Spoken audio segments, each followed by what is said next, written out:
ஹரிச்சந்திரன் என்ற ஒற்றை நாடகம் மகாத்மா காந்தியின் வாழ்க்கையை புரட்டி போடும் என்றால், இந்த மாமனிதரின் பேச்சும் இந்த நாளில் உங்கள் வாழ்க்கையை புரட்டி போடும் என்ற அதீதமான நம்பிக்கை எனக்கு உண்டு. திரைப்படங்களில் வரும் நாயகர்களை பார்த்தே பழக்கப்பட்ட நீங்கள் முதன் முறையாக ஒரு நிஜ நாயகரை நான் உங்கள் கண்முன்னால் நிறுத்துகிறேன். என் அன்பானவர்களே, எந்த ஒரு பின்புலமும் கிடையாது. சாதாரண விவசாய குடும்பத்தில் பிறந்தவர். படிக்க ஆசைப்பட்டதோ மருத்துவ படிப்பு. ஆனால் அவர் பயின்றது கலை அறிவியல் கல்லூரியில். அவர் காவல்துறையில் பணியில் சேர்ந்தார். தொடர்ந்து 3 ஆண்டுகள் அகில இந்திய அளவில் துப்பாக்கி சுடும் போட்டியில் முதல் பரிசினை பெற்று தங்க மெடலை பெற்றார். அது மட்டுமல்ல, 2002இல் தீவிரவாதிகளுடன் நேரடியாக சண்டையில் ஈடுபட்டார். தன் கையில் குண்டு பாய்ந்த போதும் அதை துரிதும் பொருட்படுத்தாமல் 2 தீவிரவாதிகளை சுட்டு வீழ்த்தி தமிழக அரசின் பாராட்டுகளை பெற்றார். டெல்டா மாவட்டத்தில் ரவுடிசத்தை ஒழிப்பதற்காக உருவாக்கப்பட்ட அதிரடிப்படையின் தலைவராக பணியாற்றினார். 6 மாதத்தில் அந்த ரவுடிசத்தை ஒழித்து கட்டினார். அது மட்டுமல்ல என் அன்பானவர்களே, ஒற்றை இரவில் 50 ஆண்டுகளுக்கு மேலாக வங்கிகளில் கொள்ளையடித்து கொடுக்கக்கூடிய கொள்ளையர்களை 100க்கும் மேற்பட்டோரை பிடித்து அவர்களுக்கு நீதிமன்றத்தின் மூலமாக சிறை தண்டனையை பெற்றுக் கொடுத்து அவர்களுக்கு மறுவாழ்வினையும் பெற்றுக் கொடுத்து வாழ வைத்தவர். தமிழகத்தை ஆண்ட மாபெரும் ஆளுமைகளான மாண்புமிகு ஜெயலலிதா அம்மையார் அவர்களாலும் முத்தமிழறிஞர் டாக்டர் கலைஞர் அவர்களாலும் தொடர்ந்து பாராட்டு பெற்றவர். இது மட்டுமல்ல, 1000க்கும் மேற்பட்ட அரங்குகள், இவர் கால்படியாத உலக நாடுகளே இல்லை. 10 லட்சத்திற்கும் மேற்பட்ட மாணவர்கள் மத்தியில் எழுச்சியுரை ஆட்டியிருக்கிறார். அப்படிப்பட்ட ஒரு மாமனிதரை இந்த மேற்கு தொடர்ச்சி மலையின் கிழக்கு மலையின் அடிவாரத்தில், இந்த குக்கிராமத்தில் எதிர்கால இந்தியாவில் மிகச்சிறந்த மாவட்ட ஆட்சித் தலைவர்களாகவும் மாவட்ட காவல் கண்காணிப்பாளராகவும் நீதிமன்றத்தின் நீதிபதிகளாகவும் ஆகப்போகிற உங்கள் மத்தியில் சொற்பொழிவாற்ற அன்போடு அழைக்கிறேன். நன்றி.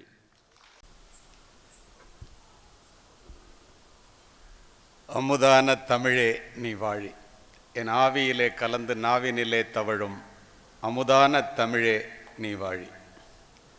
If I speak in English, it will reach your mind. But if I speak in our mother tongue, that is in Tamil, it will touch your heart. Educating the mind without educating the heart is no education at all. சொன்னவன் மாமேதை Aristotle. இதயத்தை தொடாத கல்வி கல்வியே அல்ல. இங்கு ஒரு பெண், எனக்கு பெயர் தெரியாது, அற்புதமாக தமிழிலே தொகுத்து வழங்கி கொண்டிருக்கிறார். ஒரு பானை சோற்றுக்கு ஒரு சோறு பதம், அவ்வளவு அற்புதமான உச்சரிப்பு. தமிழர், உங்க பேர் என்ன?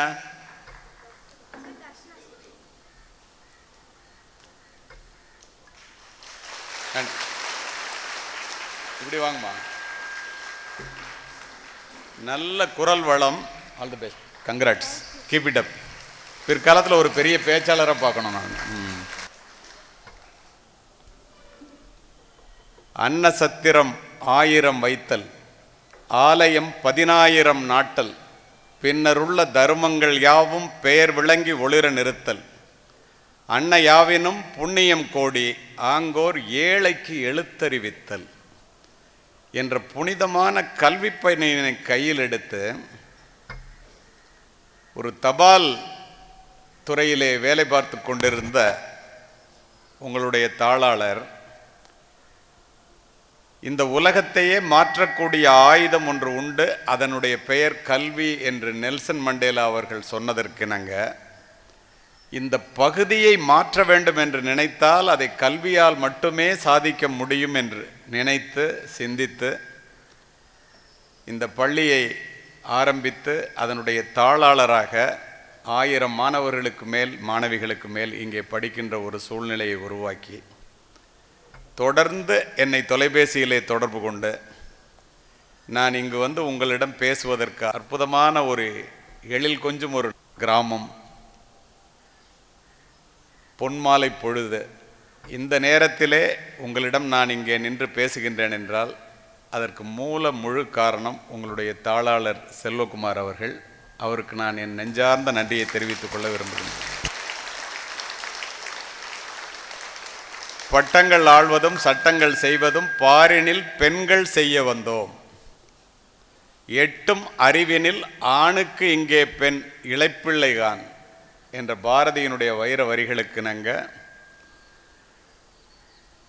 உங்களுடைய முதல்வர் நிர்மலா தேவி அவர்கள் அற்புதமான ஆங்கில உச்சரிப்போடு சிறிது நேரம் பேசினால் கூட அவருடைய திறமை என்ன என்பதை நான் உணரும் வகையில்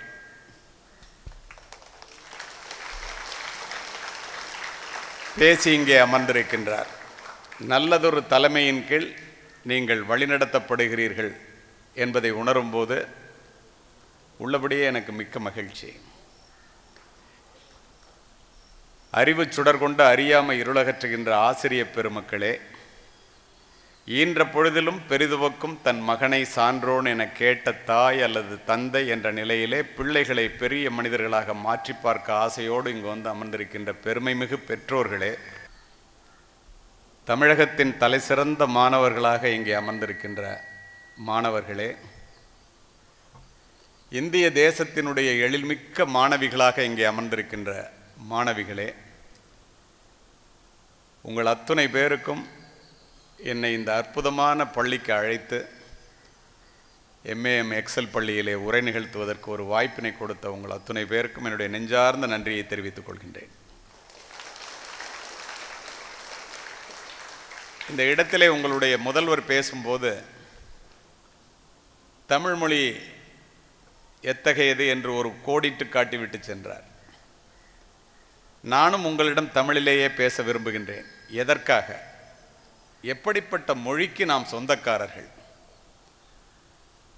கனியிட ஏறிய சுளையும் முற்றல் களையிட ஏறிய சாரும் பனிமலர் ஏறிய தேனும் காய்ச்சு பாகிட ஏறிய சுவையும் நனிப்பசு பொழியும் பாலும் தென்னை நல்கிடும் குளிரிள நீரும் இனியன என்பேன், எனினும் தமிழை என் உயிர் என்பேன். அப்படின்னா எல்லாத்த விட சிறந்தது தமிழ். எப்படின்னு சொல்றாங்க? எங்கள் வாழ்வும் எங்கள் வளமும் மங்காத தமிழென்று சங்கே முழங்கு. பாரதிதாசன் தமிழுக்கும் அமுதென்று பேர் இன்பத் தமிழங்கள் உயிருக்கு நேர்னர். ஏன் அப்படி சொன்னார்? செந்தமிழே உயிரே நருந்தேனே செயலினை மூச்சினை உனக்களிப்பேனே, நீ நைந்தாயனில் நைந்து போகும் என் வாழ்வும் நன்னிலை உனக்கென்றால் எனக்கும் தானே. ஆனால் பாரதியோ பல மொழிகளை கற்று தேர்ந்த பாரதி, உங்களுடைய முதல்வரை போல அத்துணை மொழிகளை கற்று தேர்ந்திருந்தாலும் கூட தமிழ் அவர்களை தன் பக்கம் இழுக்கும். யாமறிந்த மொழிகளிலே தமிழ் மொழி போல் இனிதாவது எங்கும் காணோம், யாமறிந்த புலவரிலே கம்பனைப் போல் வள்ளுவனைப் போல் இளங்கோவைப் போல் பூமிதனில் யாங்கனுமே கண்டதில்லை. உண்மை, வெறும் புகழ்ச்சி இல்லை.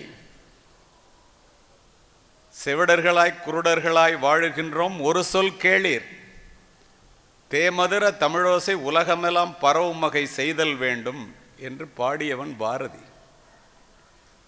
இதை எழுதி போட்டிருக்கிறீர்களே, நான் திரும்பியே பார்க்கவில்லை, அவர் சொன்னதை வைத்து சொல்லுகின்றேன். பாலும் தெளிதேனும் பாகும் பருப்பும் இவை நாளும் கலந்துனக்கு தருவேன், துங்கக் கரிமுகத்து தூமணியே நீ எனக்கு சங்கத்தமிழ் மூன்றும் தாய் என்று அழைத்தவள் ஔவையார். இப்போ நீங்கள் பாடினீங்க இல்லையா கடவுள் வாழ்த்து, அது அதோட முடிஞ்சு போச்சு அப்படின்னு நினச்சிக்காதீங்க. அந்த கடவுள் வாழ்த்தினுடைய தொடர்ச்சி, பல்லுயிரும் பல உலகும் படைத்தளித்து துடைக்கினுமோர் எல்லையறு பரம்பொருள் முன்னிருந்தபடி இருப்பதுவே கன்னடமும் கலிதெலுங்கும் கவின் மலையாளமும் துளுவும் உன் உதரத்து உதித்து எழுந்தே ஒன்றுபல ஆயிடினும் ஆரியம்போல் உலக வழக்கு அழிந்து ஒளிந்து சிதையானின் சீரிழமை திறமையந்து செயல்மறந்து வாழ்த்துதுமே. ஏன் இப்படிலாம் பாடினாங்க? ஏன்னா அப்படி பெருசாக தமிழ் மொழி நம்ம தாய்மொழிங்கிறதுக்காக அப்படி சொல்கிறோமா? அருமை மாணவ செல்வங்களே, இது வார்த்தை விளையாட்டு அல்ல. எல்லாரும் சொல்லுவாங்க ஒரு வார்த்தையை, ஒரு வரியை, கல் தோன்றி மண் தோன்றா காலத்தே வாளோடு முன் தோன்றி மூத்த குடி என்றெல்லாம் சொல்லுவார்கள். அதனுடைய முழு பாட்டு நீங்கள் இந்த இளவயதிலே மனதிலே பதிய வைத்து கொண்டால் நாம் எப்படிப்பட்ட மொழிக்கு சொந்தக்காரர்கள் என்று உங்களுக்கு தெரியும். வையம் போர்த்த வயங்கு ஒளிநீர் பொய்யகல நாளும் புகழ் விளைத்தல் நம் வியப்பாம் வையம் போர்த்த வயங்கு ஒளிநீர் கையகல கல் தோன்றி மண் தோன்றா காலத்தே வாளோடு முன் தோன்றி மூத்த குடி. முழுமையான பாடல். என்ன பொருள் தெரியுமா? இந்த உலகமே நீரால் மூழப்பட்டிருக்கும் போது மலை, நிலம், காடு அத்துணையும் நீருக்குள் இருந்தபோது ஆழிசூழ் உலகம் என்று சொல்லுகின்றோம் அல்லவா? இப்பொழுது 3 பக்கம் நீரும் 1 பங்கு தானே நிலமும் இருக்கிறது. சூரிய வெளிச்சத்திலே நீரினுடைய அளவு குறைய குறைய மலையினுடைய முகடு, இப்போ பார்க்குறீங்கல்ல மேற்கு தொடர்ச்சி மலை, இது மாதிரி மலையினுடைய முகடு மட்டும் முன்னாடி தெரிஞ்சிச்சு. மலையினுடைய முகடு எதனால் ஆனது? கல்லால்.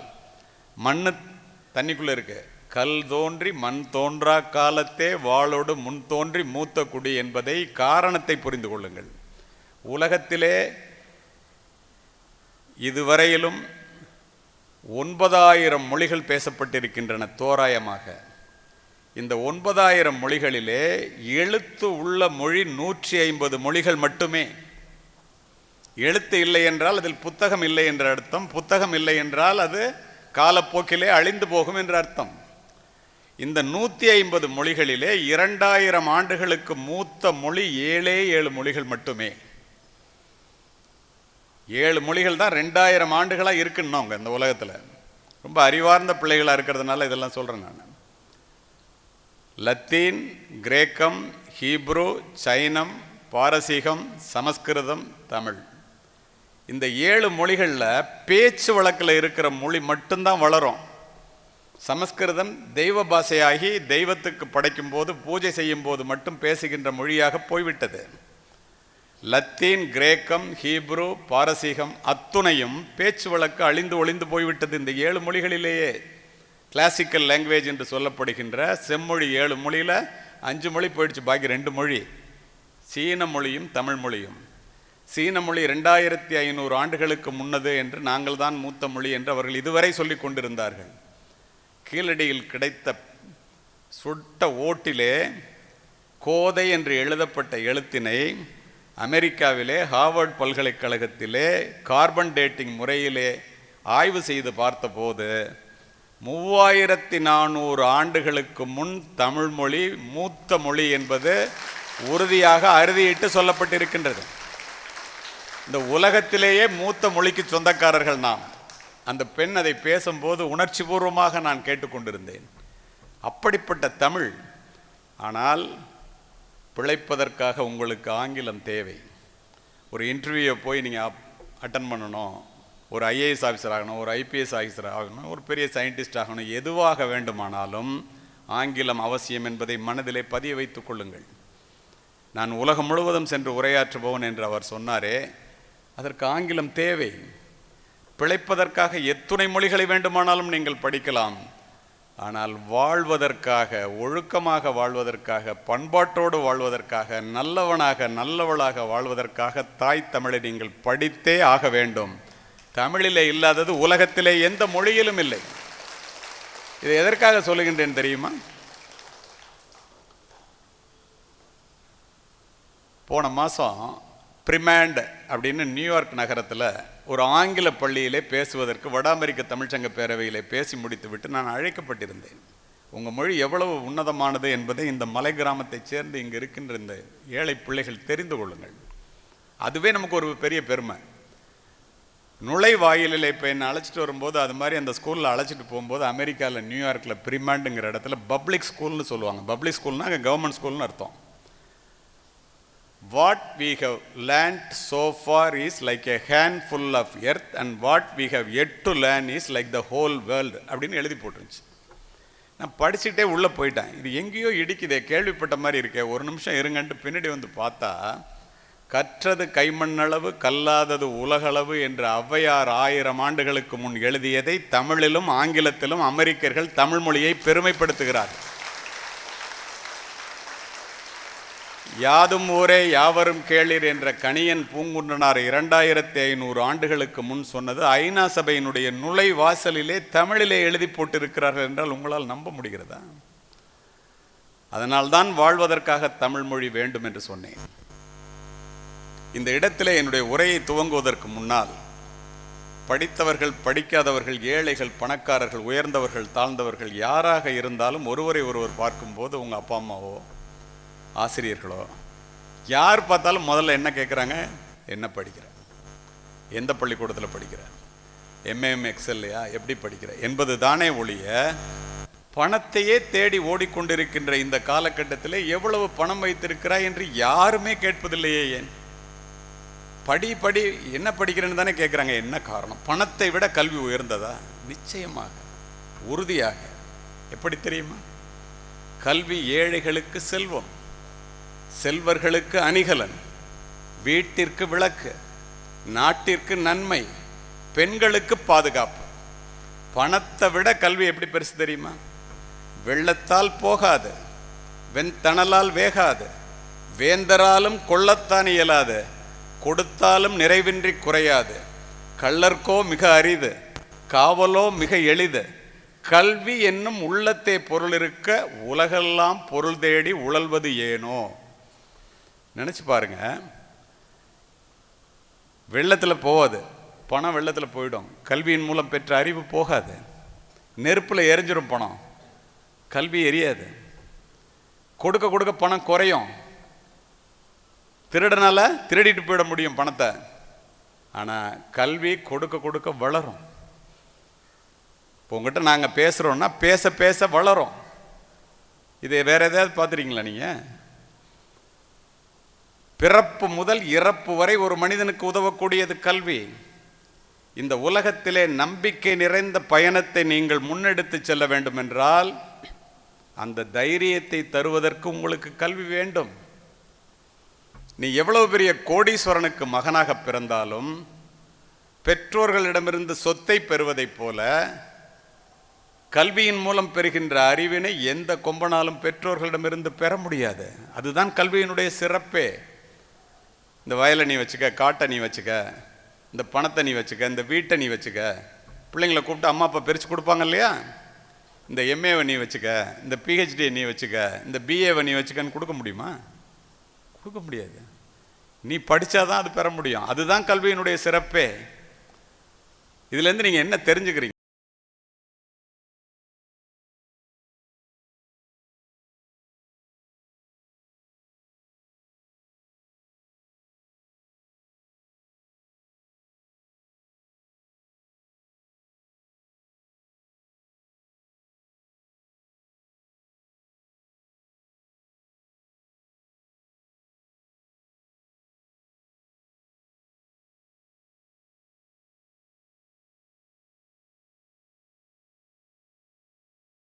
மனிதர் ஏபிஜே அப்துல் கலாம் அவர்கள் அழைத்ததனுடைய நோக்கம் திருச்சி மாவட்டத்தில் துறையூர்னு ஒரு ஊர் இருக்கான்னு கேட்டார். உங்களுக்காகவே சொல்கிறேன். இது மாதிரி ஒரு கிராமப்புறத்தை சேர்ந்த மலை கிராமம், பச்சை மலைன்னு சொல்லி அங்கே பக்கத்தில் இருக்கு.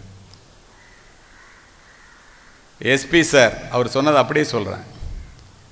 சரஸ்வதின்னு ஒரு பொண்ணு டிஸ்ட்ரிக்டில் ஃபஸ்ட்டு மார்க் வாங்கியிருக்கு.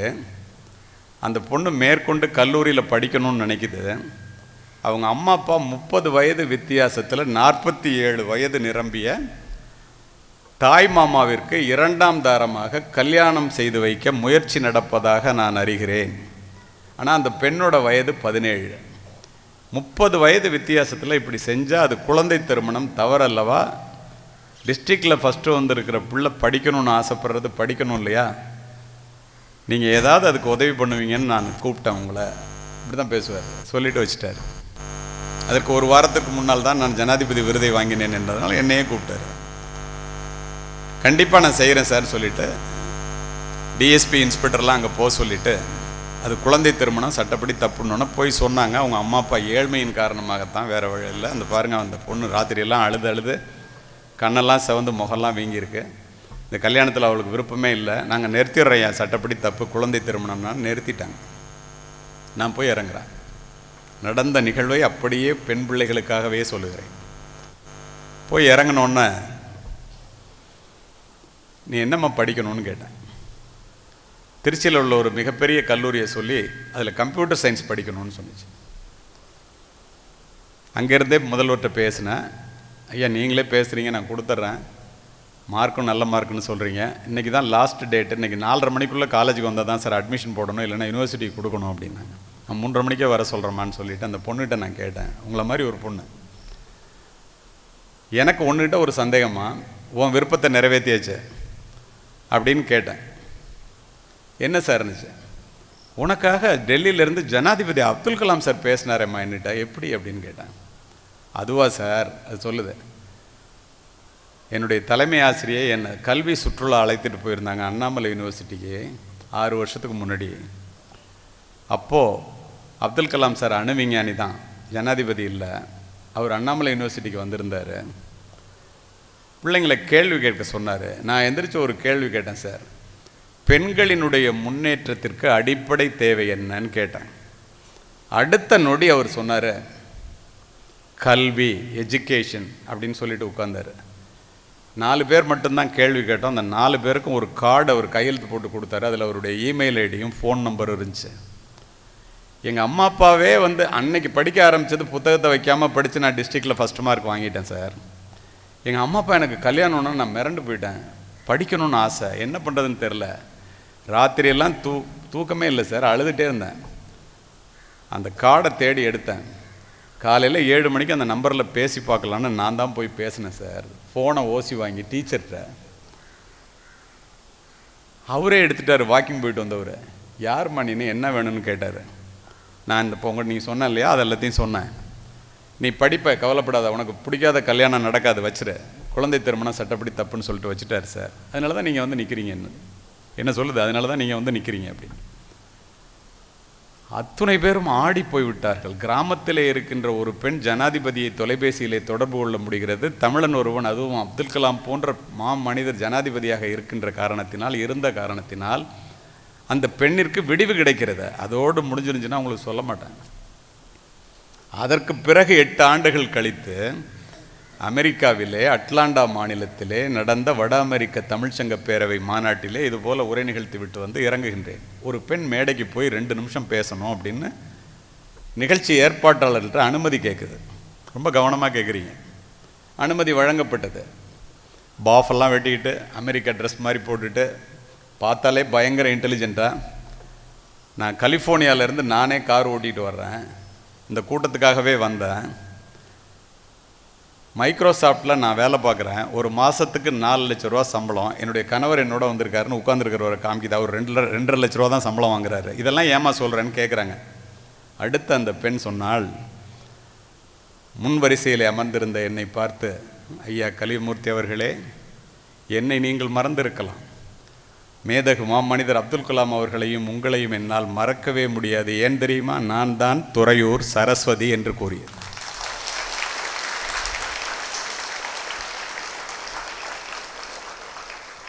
ஏன் படிக்க சொல்கிறாங்கன்னு தெரியுதப்போ, அடுப்படியிலே 2ஆம் தாரமாக வாழ்க்கைப்பட்டு தன்னுடைய வாழ்க்கையை முடித்து கொள்ள இருந்த ஒரு பெண்ணை அட்லாண்டாவிலே கொண்டு போய் நிறுத்தியது எது? கல்வியை தவிர வேறு என்ன இருக்க முடியும்? உண்மை சம்பவங்களையே உங்கள் மனதிலே தாக்கத்தை ஏற்படுத்த வேண்டும். ஒரு ஐஏஎஸ் ஆகணும், ஐபிஎஸ் ஆகணும், பெரிய விஞ்ஞானி ஆகணும்னு சொல்லி செல்வகுமார் சொன்னாரே, ஏன் சொன்னார்? 10ஆம் வகுப்பு படித்து ஒரு காவல்துறையிலே பணிபுரிகின்ற காவலருக்கு மனைவியாக போய் 2 குழந்தைகளுக்கு தாய், பெயர் அம்பிகா. சுதந்திர தின விழாவிற்கு கொடியேற்றுவோம், அதை போல குடியரசு தின விழாவிலும் கொடியேற்றுவோம். கலெக்டரும் எஸ்பியும், இப்போ நான் எஸ்பின்னா நானும் கலெக்டரும் போய் கொடியேற்றுவோம். அந்த மாவட்டத்தில் இருக்கிற முக்கியமானவங்களாம் ஃபேமிலியோடு வந்திருப்பாங்க.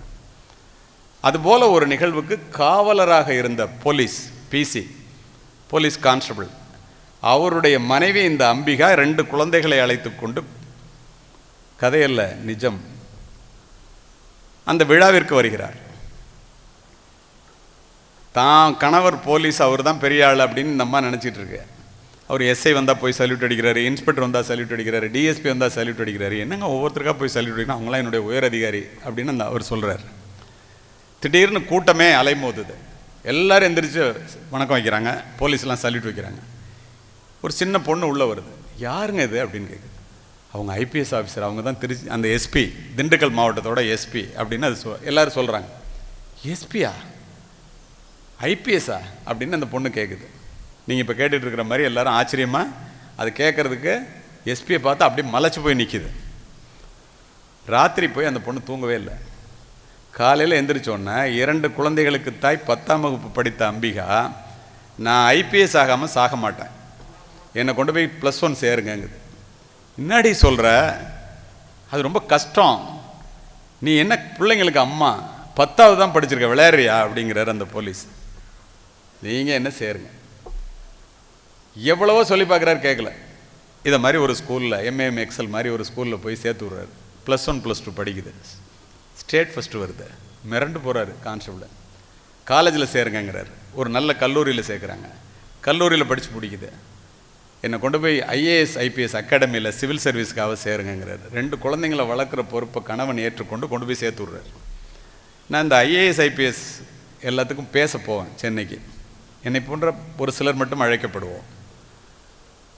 திரு சைலேந்திர பாபு அவர்கள், திரு விஜயகுமார் அவர்கள், நான், ஜட்ஜஸ் சில பேர் எல்லோரும் போவோம். ஒவ்வொருத்தரும் போய் ஒவ்வொரு நாளைக்கு பேசுவோம். இந்த பொண்ணு போய் சிவில் சர்வீஸ் எழுதுது. 3 வருஷம் எழுது, ப்ரிலிமினரியே பாஸ் பண்ணல. வெறுத்து போன கணவன், ஒழுங்கு முடிச்சுட்டு வந்துரு, நீ உன்னால் முடியாதுன்னு அப்போவே சொன்னல, இவ்வளவு படிச்சுட்டு போதும், வா ஏதாவது ஒரு வேலை பார்த்துக்கலாம் அப்படின்னு ரொம்ப கெஞ்சி கூத்தாடுது. இல்லை வந்து தான் ஆகணும்னு சொல்லிடுறார். அன்றைக்கு நான் பேச போகிறேன். நான் போய் பேசுகிறேன். இந்த பொண்ணு இருக்கிறதுலாம் எனக்கு தெரியாது. உங்களை மாதிரி நிறைய பேர் உட்காந்துருக்குறாங்க. தெய்வத்தால் ஆகாதெனினும் முயற்சி தன் மெய்வருத்த கூலி தரும் என்ற வள்ளுவனின் வாசகம் மனித முயற்சிக்கு வள்ளுவன் தந்த மகா சாசனம் என்று ஆரம்பித்து, முயற்சிகள் தவறலாம், முயற்சி செய்ய தவறலாமா? என்னுடைய முயற்சிகள் என்னை பல முறை கைவிட்டதுண்டு. நான் என்னுடைய முயற்சியை ஒரு முறை கூட கைவிட்டதில்லை. ஏன் தெரியுமா? முயற்சி என்பது முடிந்தவரை செய்வதற்கு பெயர் முயற்சி அல்ல, முடியும் வரை செய்வதே முயற்சின்னு நான் பேசுகிறேன்.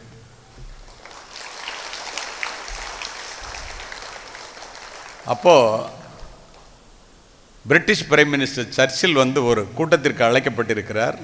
கடைசி 2 நிமிஷத்தில் போகிறாரு. அங்கெல்லாம் யாருக்காகவும் வெயிட் பண்ண மாட்டாங்க, அவர் பிரைம் மினிஸ்டராக இருந்தாலும். பட்டமளிப்பு விழா பேசி முடிச்சிடுறாங்க. அந்த நேரத்தில் இவர் போய் ஸ்டேஜில் ஏறுறாரு. 2 நிமிஷம் தான் இருக்குது. சரி வந்துட்டீங்க, ஏதாவது 2 நிமிஷம் பேசிட்டு போங்கன்னு சர்ச்சில்கிட்ட சொல்கிறாங்க. இந்த உதாரணத்தை சொல்கிறேன். அவர் சொல்கிறாரு, 2 நிமிஷம் பேசணும், 2 வார்த்தை தானே பேசணும், பேசுகிறேன் கேட்டுக்க அப்படின்னு சொல்லிட்டு, never give up, never give up, never give அப்ன்ட்டு இறங்கி போயிடுறாரு.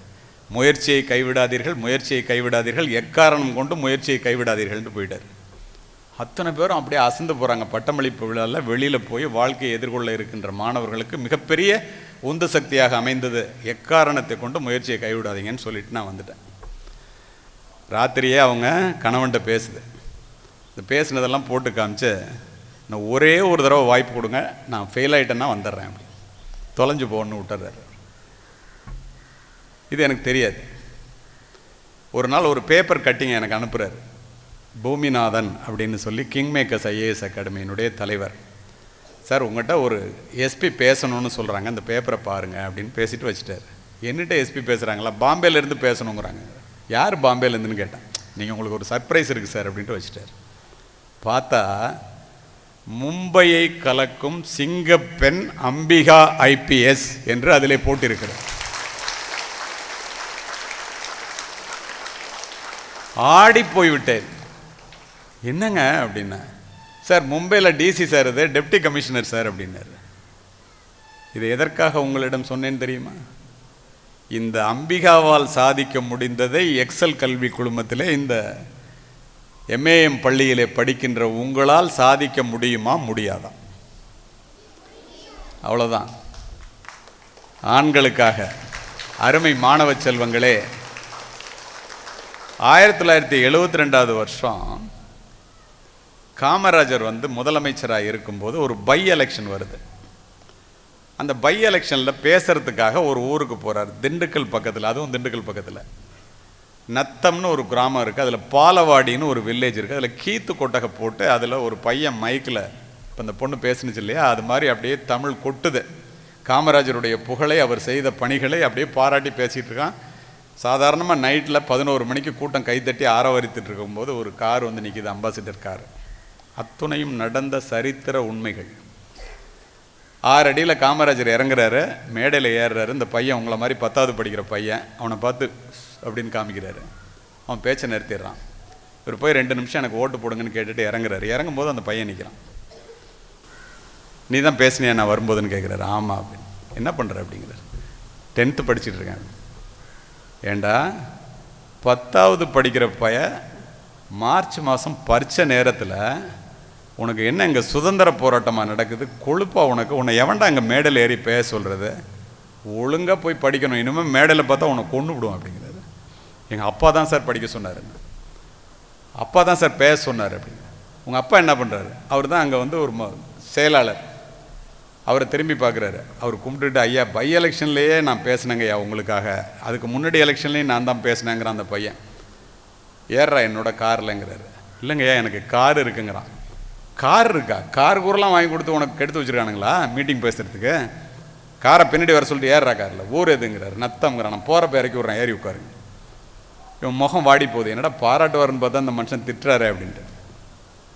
உடனே சொல்கிறார் போகும்போது, உனக்கு பொது சேவைன்னா பிடிக்குமாடா, ஏழை மக்களுக்கு உதவி செய்கிறது, நாட்டுக்கு நல்லது செய்கிறதுனா பிடிக்குமா அப்படின்னு. ஆமாங்க ஐயா.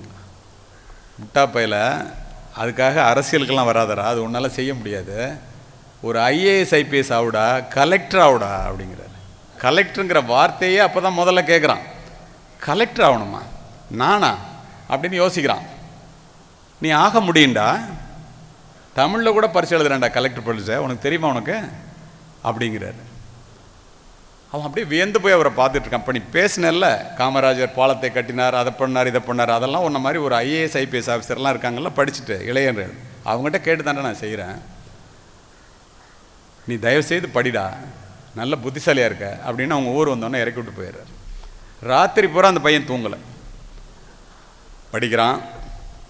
மதுரையில் கல்லூரியில் சேர்ந்து படிக்கிறான். ஒரே எண்ணம் கலெக்டர் ஆகணும். முதல் முறையாக போய் தமிழ்நாட்டில் இருந்து பரீட்சை எழுதுகிறான். ஃபஸ்ட் அட்டம்ப்ட்லேயே பாஸ் பண்ணுறாங்க. ஒரிசாவில் கலெக்டரை போடுறாங்க. பிஜு பட்நாயக் இருக்கும்போது அவர்கிட்ட சீஃப் செக்ரட்டரி வரைக்கும் உயர்றாரு. மலை கிராம மக்களுக்கு உதவி செய்கிறதே தன்னுடைய பணின்னு மிகப்பெரிய சாதனைகளை செய்கிறார். காஷ்மீரில் எலெக்ஷன் நடக்குது.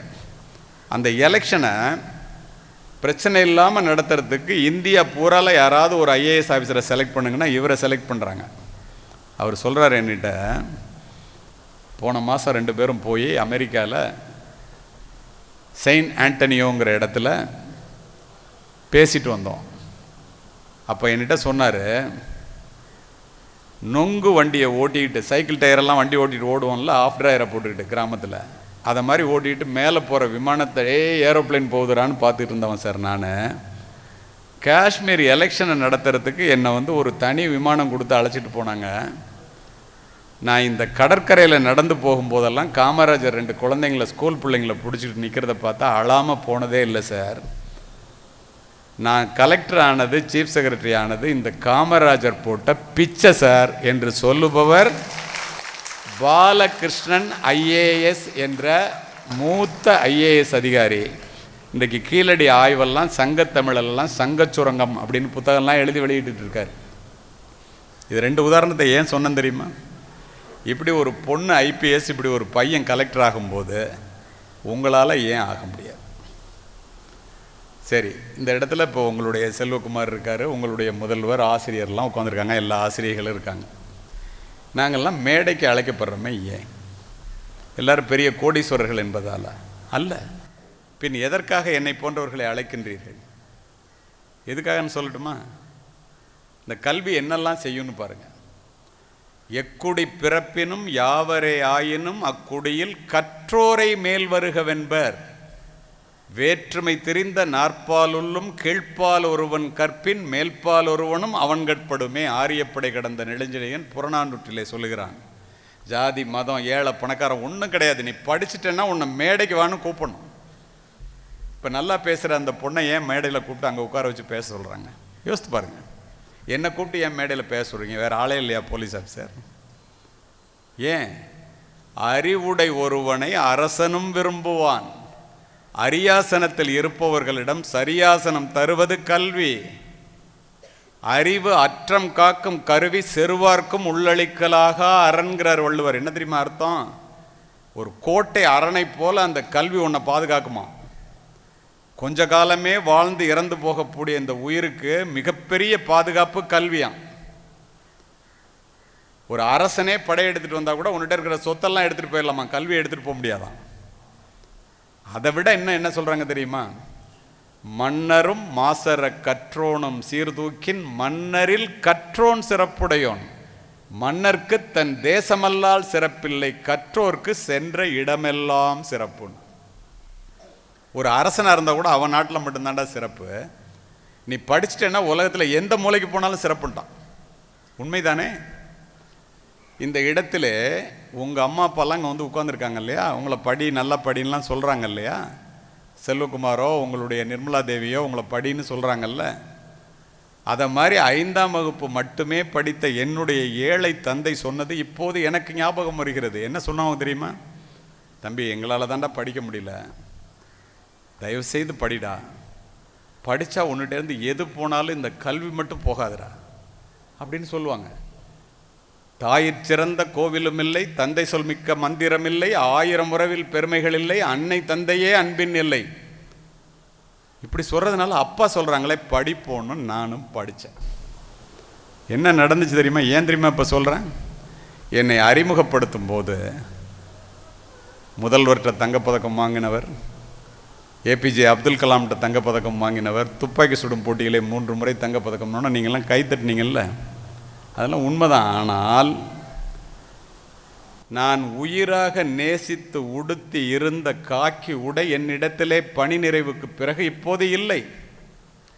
நான் வாங்கிய பதக்கங்கள் ஜனாதிபதி பதக்கம் உட்பட என்னுடைய மார்பகத்தை இப்போது அலங்கரிக்கவில்லை. ஆனால் மாணவர்களே, மாணவிகளே, உங்கள் தந்தை தாய் சொல்லுவதைப் போல என் தந்தை சொன்னபடி நான் படித்த காரணத்தினால், என் தந்தை சொன்ன கல்வி மட்டும் என்னிடத்திலேயே இருக்கின்ற காரணத்தினால் உலகம் முழுவதும் சென்று உரை நிகழ்த்துகின்றேன். இன்று உங்கள் முன் உரை நிகழ்த்தி கொண்டிருக்கின்றேன். இந்த கல்வி என்ன பண்ணுதுன்னு பார்த்தீங்களா? இதை மட்டும் நீ படிச்சுட்டேன்னா, படிக்கிறது கஷ்டமாக தான் இருக்கும். மூத்தோர் சொல்லும் முதநெல்லி கனியும், முன்னே கசக்கும் பின்னே இனிக்கும். நெல்லிக்காய் எடுத்து கடிச்சிங்கன்னா முதல்ல துவர்ப்பாக இருக்கும், அப்புறம் தண்ணியை குடிச்சிங்கன்னா இனிக்கும். படிக்கிறது முதல்ல கஷ்டமாக தான் இருக்கும், ஆனால் வாழ்க்கை பூரா இனிக்கும். இப்போ நீ கஷ்டப்பட்டன்னா இளமைக்கு நீ வேலைக்காரனாக இருந்தால் முதுமைக்கு நீ எஜமானனாக இருக்கலாம். இளமையிலேயே நீ எஜமானனாக இருக்க வேண்டும் என்றால் முதுமையிலே முள்படுக்கையிலே தான் படுக்க முடியும், வேலைக்காரர்களாகத்தான் இருக்க முடியும். எப்பிறப்பாயினும் ஏமாப்பு ஒருவருக்கு மக்கட்பிறப்பில் பெரிதல்ல, அப்பிறப்பில் கற்றலும் கற்றவை கேட்டலும் கேட்டதன்பன் நிற்றலும் கீழப்பெறின் அப்படின்னு சொல்லிட்டு போயிட்டான். இந்த படிப்பு கஷ்டமாக இருக்குங்கிறத எப்படி சொல்கிறான் பாருங்க. 2000 வருஷத்துக்கு முன்னாடி, தொடங்குங்கால் துன்பமாய் இன்பம் பயக்கும், மடம் கொன்ற அறிவை அகற்றும் கல்வி. அறிவு அகற்றும்னா விசாலப்படுத்தும்னு அர்த்தம். அறிவு அகற்றும் கல்வி நெடுங்காமம் முற்பயக்கும் சின்னீர் இன்பத்தின் முற்றிலாய் பிற்பயக்கும் பீழை பெரிதுன்னா என்ன அர்த்தம் தெரியுமா? சிற்றின்ப செயல்கள், காம செயல்கள், சும்மா செல்ஃபோனில் கண்டதையும் பார்க்குறது, சினிமா பார்க்குறது, இதெல்லாம் இப்போதைக்கு சந்தோஷத்தை கொடுக்கும், வாழ்க்கை முழுவதும் துன்பத்தை கொடுத்துருமா. ஆனால் இந்த படிப்பு ஆரம்பத்தில் கஷ்டத்தை கொடுக்குமா, வாழ்க்கை முழுவதும் இன்பத்தை கொடுக்குமா. நீ வாழ்க்கை முழுவதும் இன்பமாக இருக்கணுமா துன்பமாக இருக்கணுமா, முடிவு செய்து கொள். நற்றாமரை குளத்தில் நல்லெண்ணம் சேர்ந்தார் போல் கற்றாரை கற்றாரை காமுறுவர், கற்பிலா மூர்க்கரை மூர்க்கர் முகப்பர் முதுகாட்டில் காக்கை உகக்கும் பிணம்னா என்ன அர்த்தம் தெரியுமா? பள்ளிக்கூடத்தில் நல்ல புத்திசாலி பிள்ளைங்க 4 பேர் ஒன்றா சேர்றது, தாமரை பூத்த தடாகத்திலே தாமரை பூவும் அன்னப்பறவையும் சேருவதை போலவா.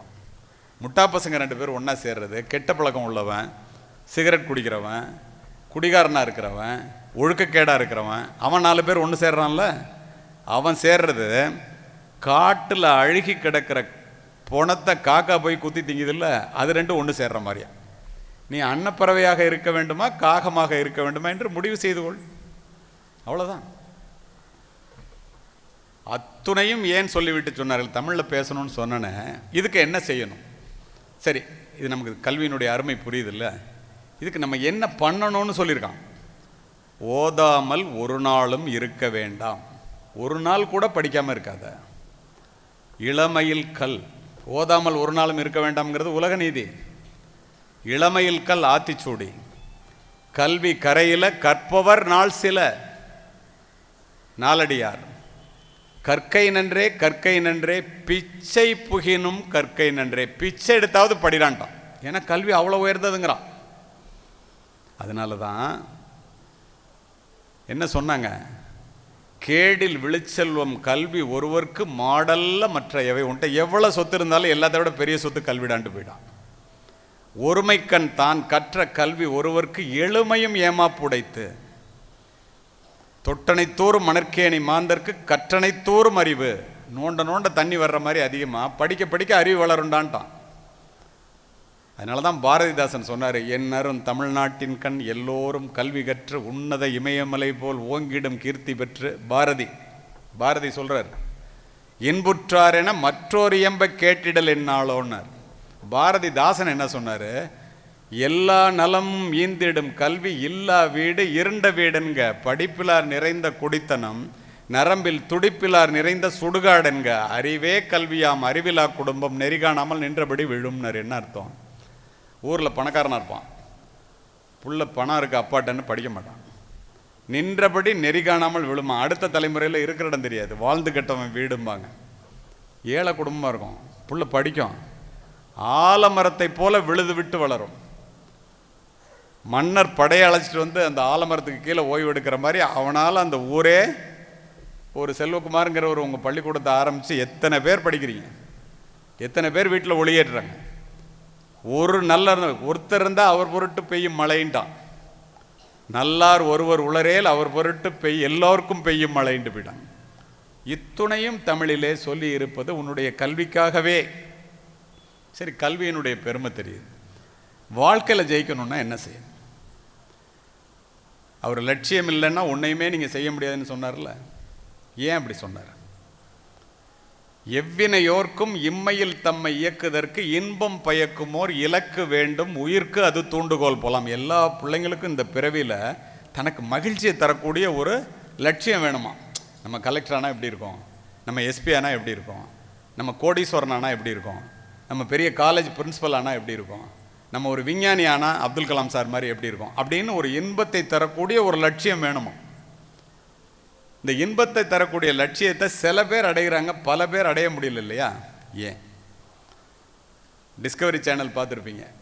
காட்டில் ஒரு மானை ஒரு புலி விரட்டிட்டு போய் கழுத்தை பிடிச்சி வந்து திங்கும். அதை நீங்கள் படமாக பார்ப்பீங்க. அதில் உள்ள உண்மை என்ன தெரியுமா? சிங்கம் வலிமையானது, புலி வலிமையானது, மான் வலிமை குறைவானது. நீங்கள் பார்க்குற மாதிரி காரணத்தோடு சொல்கிறேன், அதை நல்லா கவனிக்கிறீங்க. ஒரு புலி ஓடி போய் ஒரு சிங்கத்தை ஒரே தடவையில் பிடிச்சிட்டு வந்தெல்லாம் திங்க முடியாது, குட்டிக்கெல்லாம் கொடுக்க முடியாது. 9 முறை ஒரு புலி முயற்சி செய்தால் ஒரு முறை ஒரு புலி வந்து ஒரு மானை பிடிக்கும். இது ஆய்வு.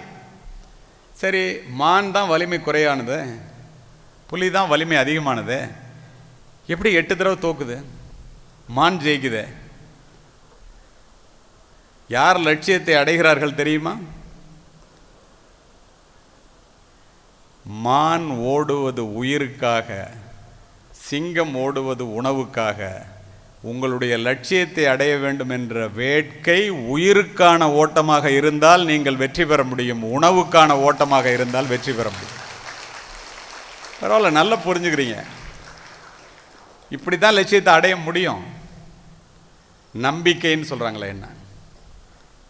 எல்லாருக்கும் தான் நம்பிக்கை இருக்கு. ஒரு பறவை கூட மரக்கிளையிலே உட்காரும் போது கிளை முறிந்து விடுமே என்று அஞ்சுவதில்லை. காரணம், பறவை நம்பி இருப்பது தன்னுடைய சிறகுகளையே தவிர கிளைகளை அல்ல. கிளை முறிந்தால் பறவை பறந்துவிடும். நீ உன்னையே நம்ப கற்றுக்கொள். தன்னையே நம்பாதவன் உலகத்தில் எத்துணை தெய்வங்கள் மீது நம்பிக்கை வைத்தாலும் எந்த தெய்வத்தாலும் உனக்கு விமோசனம் கொடுக்க முடியாது. கோயிலில் போய் ராத்திரி பூரா படுத்துட்டு காலையில் போய் பரிசு எழுது, பாஸ் பண்ணுறியான்னு பார்ப்போம். யாரெல்லாம் கஷ்டப்படுறாங்களோ அவங்களுக்கு கடவுள் உதவி பண்ணுவார். வியர்வை தான் வெற்றி. யார் ஃபர்ஸ்ட் மார்க் வாங்குறா? மற்ற பிள்ளைங்க தூங்கும் போது கண் விழித்து படித்து கொண்டிருப்பவர்கள் தானே ஃபர்ஸ்ட் மார்க் வாங்குறாங்க. உசைன் போல்ட் ஓட்டப்பந்தயத்தில் 3 தடவை வந்து 8 கோல்டு மெடல் வாங்கினானே. எப்படி? ஒரு கோல்டு மெடல் வந்து ஃபவுல் ஸ்டார்ட், அதனால வாங்கலை, இல்லைன்னா 9 கோல்டு மெடல் வாங்கியிருப்பான். 3 வருஷம் 3 ஈவெண்ட்டு, 100 மீட்டர்ஸ். ஃபஸ்ட்டு வந்து 100 மீட்டர், அடுத்தது 200 மீட்டர், அடுத்தது 400 மீட்டர் ரிலே. அவன் ஓடின நேரம் ஒலிம்பிக்கில் ஓடின நேரம் வெறும் 55 வினாடிகள். தெரியுமா உங்களுக்கு? வெறும் 55 வினாடி, அத்தனை ஒலிம்பிக்லையும் சேர்த்து. ஆனால் அவனுடைய சொத்து $199 கோடி. அதுக்கு அவன் 25 ஆண்டுகளாக தன்னை தயார் செய்தான். நான் நடுப்புற அவன் ஊருக்கு போயிருந்தேன், ஜமைக்காவுக்கு. யாரா இவன் இப்படி பண்ணுறானே, உலகத்தில் ஃபாஸ்டஸ்ட் மேனாக இருக்கானே, அவன் ஊரை பார்க்கணுன்னு சொல்லி ஷிப்பில் போய் அங்கே நிற்கணும். மெக்சிகோ, ஜமைக்காலாம் அடுத்தடுத்து இருக்கும். போய் பார்த்தா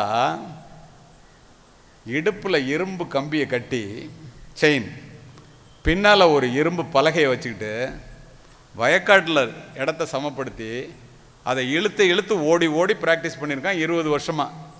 அதை கழட்டி விட்டு ஓடினாக்க இன்டர்நேஷ்னல் ட்ராக்கில் பரப்பானா இல்லையா? அவனை வேணா ஜெயிக்க முடியுமா? இப்போ என்ன தெரியுது? ஓட்டப்பந்தய மைதானத்திலே ஒருவன் வெற்றி கோட்டை குறைந்த நேரத்திலே கடந்து சாதனை படைக்கிறான் என்றால் அவன் பயிற்சி மைதானத்திலே அதிக வியர்வை சிந்தியவனாகத்தான் இருக்க முடியும்.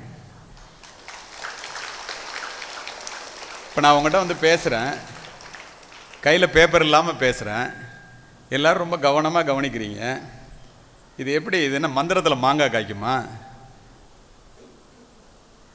எம்ஏஎம் எக்ஸல் கல்வி குழுமத்தில் நம்ம பேச போகிறோமேன்னு மணிக்கணக்காக படிச்சுட்டு உங்கள்கிட்ட பேசிகிட்டு இருக்கேன். சும்மாலாம் பேச முடியாது. அப்போது நீங்கள் இப்போ அந்த பொண்ணு பேசுகிற பொண்ணை, உதாரணத்துக்கு அந்த பொண்ணு நல்லா பேசுனதுங்கனால அதை சொல்கிறேன், அது எத்தனை தடவை அதை படித்து ப்ராக்டிஸ் பண்ணியிருக்கோன்னு கேளுங்க. என்னை அறிமுகப்படுத்தும் போது உங்கள் செல்வகுமார் என்னுடைய ப்ரொஃபைல் பயோடேட்டா கையில் இல்லாமல் பேசினார். எத்தனையோ பேர் என்னை அறிமுகப்படுத்தியிருக்காங்க. உங்களுடைய தாளர் மட்டும்தான் கையில் பேப்பர் இல்லாமல் என்னை அறிமுகப்படுத்தியிருக்காரு. அறிமுகப்படுத்தும் போது தவறு இல்லாமல் அறிமுகப்படுத்தியிருக்காரு. இதை எதுக்கு சொல்கிறேன்னா, எனக்காக சொல்ல. அப்போ அதற்கு பின்னால் உள்ள உழைப்பு, அதற்கு பின்னால் உள்ள சிந்தனை, நீ என்னவாக வேண்டும் என்று நினைக்கிறாயோ அதுவாகவே ஆகிவிடுவாய். சொல்றது யாரு? விவேகானந்தர். பூமியில் இருப்பதும் வானத்தில் பறப்பதும் அவரவர் எண்ணங்களே, கண்ணதாசன். நீ எதை கேட்கிறாயோ அதைத்தானடா வாழ் உனக்கு தருகிறது, அதனால் பெரிதனும் பெரிது கேள், பாரதி. உள்ளுவதெல்லாம் உயர்வுள்ளல் மற்றது தள்ளினும் தள்ளாமை நீத்து. நினைக்கிறதெல்லாம் பெருசா நினைடா, சின்னதா நினைக்காத. சும்மா போய் எங்கேயாவது ஒரு இடத்துல வேலை பார்க்கணும், ஒரு கிளர்க்காக வேலை பார்க்கணும், ஒரு டேட்டா என்ட்ரி ஆப்ரேட்டராக வேலை பார்க்கணும், ஒரு 10,000 ரூபா சம்பாதிக்கணும், நம்ம கிராமத்தில் தானே இருக்கோம், தயவுசெய்து நினைக்காத. நாங்கள் சொல்லுவோம் பேசும்போது 1 to 5, அதுலேயே வாழ்க்கை முடிஞ்சு போகுது. அது என்ன 1 to 5னா என்ன தெரியுமா? பெரியவனாகி ஒரு பொண்ணை கல்யாணம் பண்ணிக்கிறது, 2 குழந்தைங்களை பெற்றுக்கிறது, ஒரு 3 bedroom வீட்டை பேங்க்கில் லோன் போட்டு வாங்கிறது, ஒரு 4 wheeler காரை பேங்க்கில் லோன் போட்டு வாங்கிறது, ஒரு 5 digitல ஒரு சம்பளம் 1 to 5, கடைசி வரைக்கும் இஎம்ஐ கட்டியே செத்து போகிறது. இதற்காக படைக்கப்பட்டதல்ல வாழ்க்கை. பிறப்பு ஒரு சம்பவமாக இருந்தாலும் இறப்பு ஒரு சரித்திரமாக இருக்க வேண்டும். நீங்கள் சாதாரண வாழ்க்கை வாழ்வதற்காக படைக்கப்பட்டவர்கள் அல்ல. தேடி சோறு நிதந்தின்று பல சின்ன சிறு கதைகள் பேசி மனம் வாடி துன்பமிக உழன்று பிறர் வாட பல செயல்கள் செய்து நரை கூடி கிழப்பருவம் எய்தி கொடுங்கூற்றுக்கு இறையென பின் மாயும் பல வேடிக்கை மனிதரை போல் நான் வீழ்வேன் என்றா நினைத்தாய்? என்ன அர்த்தம்?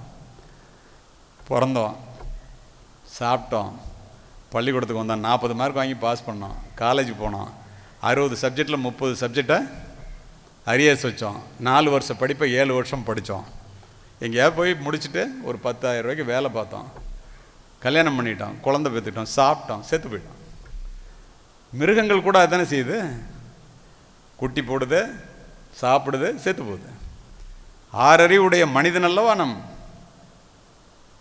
ஒரு மனிதனை உயர்த்துவது அவனுடைய சிந்தனை தான். ரூசோ. மனிதர்கள் தங்களுடைய எண்ணங்களுக்கு ஏற்பவே உயர்ந்த நிலையிலும் தாழ்ந்த நிலையிலும் வாழ்கிறார்கள். எமர்சன். எண்ணிய முடிதல் வேண்டும், நல்லவே எண்ணல் வேண்டும், திண்ணிய நெஞ்சம் வேண்டும், தெளிந்த நல்ல அறிவு வேண்டும். பாரதி. நல்லதா என்னடா அது நடக்கும். whatever a mind of a man can conceive and believe he can achieveங்கிறான் நெப்போலியன் ஹில். அச்சீவ் பண்ணிட்டு சொல்றான். when you really want something the universe always conspire in your favorங்கிற அல்கமிஸ்ட்ங்கிற புத்தகத்தில் உனக்கு கண்டிப்பாக ஒன்று வேணும்னா அது நடந்தே தீருண்டான்ட்டான். Nothing in the universe can stop the idea whose time has come. மனசில் நீ உள்வாங்கி இதை சாதிச்சு தான் ஆகணும்னு நினச்சேன்னா அதை தடுக்க உலகத்தில் எந்த சக்தியாலையும் முடியாது. நினைக்கிறதுல என்னப்பா கஷ்டம்? நான் பெரிய ஆளாகணும்னு நினைக்கிறதுல உங்களுக்கு என்ன கஷ்டம்? நீ நினைச்சுப்பார், அது நடக்குதா இல்லையாப்பா? ஒலிவமலை கடவுள்கள் மனிதரை கடவுள் ரூபத்தில் படிச்சுட்டு, ஐரோப்பாவில் இது ரொம்ப ஃபேமஸ். எல்லாரும் உட்காந்து யோசித்தாங்களாம், மனிதனை படித்த கடவுள்லாம். கதையாக இருந்தாலும் அது உங்களுக்கு புரியணுங்கிறதுக்காக சொல்கிறேன். அப்போ கடவுள் மாதிரியே மனிதனை படைச்சிட்டமேடா, இவன் நம்மளை ஜெயிச்சிட்டானா என்ன பண்ணுறதுன்னு அந்த கடவுளுக்கு பயம் வந்துடுச்சான். அப்போ அந்த வெற்றியினுடைய ரகசியத்தை ஒளிய வச்சிடலாம் அப்படின்னு எல்லாரும் பேசினாங்களாம். 3 கடவுள் உட்காந்தாங்க. ஒரு கடவுள் சொன்னாராம், பூமிக்கு அடியில் வச்சிடலாம், மனுஷனால் கண்டுபிடிக்க முடியாது. இன்னொருத்தன் சொன்னா மலை உச்சியில் வச்சிடலாம் வெற்றியினுடைய ரகசியத்தை. இன்னொருத்தன் கடல் ஆழத்தில் வச்சிடலாம். ஜிஎஸ் அப்படின்னு சொல்லி கடவுள்களுக்கெல்லாம் தலைவர் சொன்னாராம், முட்டாப்பேலுங்களா அதெல்லாம் நீ எங்கே வச்சாலும் மனுஷன் கண்டுபிடிச்சிருவான், ஏன்னா அவனுக்கு அறிவை கொடுத்துருக்கோம். அவனுக்கு சந்தேகமே வராத ஒரு இடத்துல வைக்கணும்டா, அதை தேடி தேடி அவன் கண்டுபிடிக்க அலையிறதுக்குள்ளே அவன் செத்து போயிடுவான் அப்படின்னாரான். எங்கே வைக்கலான்னு நீங்களே சொல்லுங்க. நான் வெற்றியினுடைய ரகசியத்தை மனிதனுடைய மனதினுடைய ஆழத்தில், அந்த மனிதனுடைய மனசுலேயே வச்சிடறான். அவன் வெற்றியை வெளியில் தேடிட்டு இருப்பான், அதுக்குள்ளே அவன் செத்துருவான். உள்ளே பார்க்கிறவன் வெற்றி அடைகிறான், வெளியிலே பார்க்கிறவன் கனவு காண்கிறான். All power is within you, you can achieve anything and everything, don't believe that you are weak. விவேகானந்தர். திருமூலர் சொல்லுவார் தமிழில் அழகா, தன்னை அறிய தனக்கு ஒரு கேடில்லை, தன்னை அறியாமல் தானே அழிகின்றான். தன்னை அறியும் அறிவை அறிந்தவன் தன்னையே அர்ச்சிக்கத்தான் இருந்தானே. தன்னை அறிஞ்சிட்டான்னா, தன்ட்ட உள்ள திறமையை அவன் தெரிஞ்சுக்கிட்டான்னா அவன் தான் கடவுள் அப்படின்னு மனுஷன் தெரிஞ்சுக்கணும். அப்போ உங்கள் எல்லார்கிட்டையும், இப்போ நான் உங்கள் எல்லாரையும் பார்க்குறேன், இங்கிலீஷ் மீடியத்தில் படிக்கிறீங்க. ஐ see something in you. உங்கள் எல்லாத்தையும் நான் எதையோ பார்க்குறேன். I don't know anything, I see something in you. I don't know what it is. You have to find it out. You and I are unique, but all of us have something special that makes you beautiful. Do you know what makes you special? When you find it out, you are successful. இப்போ உங்கள்கிட்ட ஏதோ ஒரு சக்தி இருக்கிறத நான் பார்க்குறேன், அது என்னன்னு எனக்கு தெரியாது, உனக்கு தான் உன் திறமை என்னன்னு தெரியும். அந்த திறமையை நீ கண்டுபிடிச்சேன்னா, கண்டுபிடித்த மாத்திரத்திலே வெற்றியினுடைய படியிலே கால் எடுத்து வச்சிடறியான். சரி, அதுக்கப்புறம் என்ன செய்யணும்? Take up an idea, make that one idea your life, think of it, dream of it, live on that idea. Let your brain, muscles and nerves, every part of your body be full of that idea. Just leave other ideas alone. That is the way to success. என்ன அர்த்தம்? எது உனக்கு பிடிக்குதோ, நீ என்ன ஆகணும்னு நினைக்கிறியோ அதை மட்டும் எடுத்துக்கிட்டு உடல் பொருள் ஆவி அத்துணையும் நீ அதில் செலவு செய்தால் உன்னை விஞ்ச யாரும் இல்லை. 2 மான்களை விரட்டுகின்ற ஒரு சிங்கத்தால் ஒரு மானை கூட பிடிக்க முடியாது. அதனால தான் ஒரே ஒரு லட்சியத்தை வைத்துக்கொண்டு அதிலேயே உன்னுடைய சக்தி அத்துணையும் செலவு செய்தால் நீ வெற்றி பெறுவதை தடுக்க யாராலும் முடியாது. இப்போ நான் உங்கள்கிட்ட இவ்வளோ சொல்கிறேன்ல, நீ என்ன நினைக்கிறியோ அது மாதிரி ஆயிரலான்னு. அது மாதிரி என்னால் ஆக முடிஞ்சா? என்னுடைய காணொலியெல்லாம் உங்களுக்கு போட்டு காமிச்சிருக்கேன் அப்படின்னு அவர் சொன்னார் செல்வகுமார். இங்கே வரும்போது உங்கள் ஊர் பக்கத்தில் உள்ள ஒருத்தர் சொன்னார், சார் உங்கள் வாழ்க்கையில் உள்ளதெல்லாம் சொல்லுங்கள் சார் அந்த பிள்ளைக்குன்னார். நிறைய இடத்துல சொல்லியிருக்கேனே என்ன? இல்லை சார் அவங்களுக்கு சொல்லுங்கன்னார்.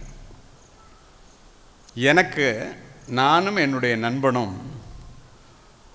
உங்களை மாதிரி ஏழை குடும்பத்திலேருந்து வந்தவங்க. அப்போல்லாம் நீங்கள் +2 படிக்கிற மாதிரி எஸ்எஸ்எல்சி மார்க் வந்ததுக்கப்புறம் எங்கள் அப்பா என்னை திருச்சியில் அப்துல் கலாம் சார் படித்த காலேஜில் சேர்க்கறதுக்கு அழைச்சிட்டு போனாங்க. மார்க்கை பார்த்தோன்னா தர்றேன்ட்டார் பிரின்ஸிபல்.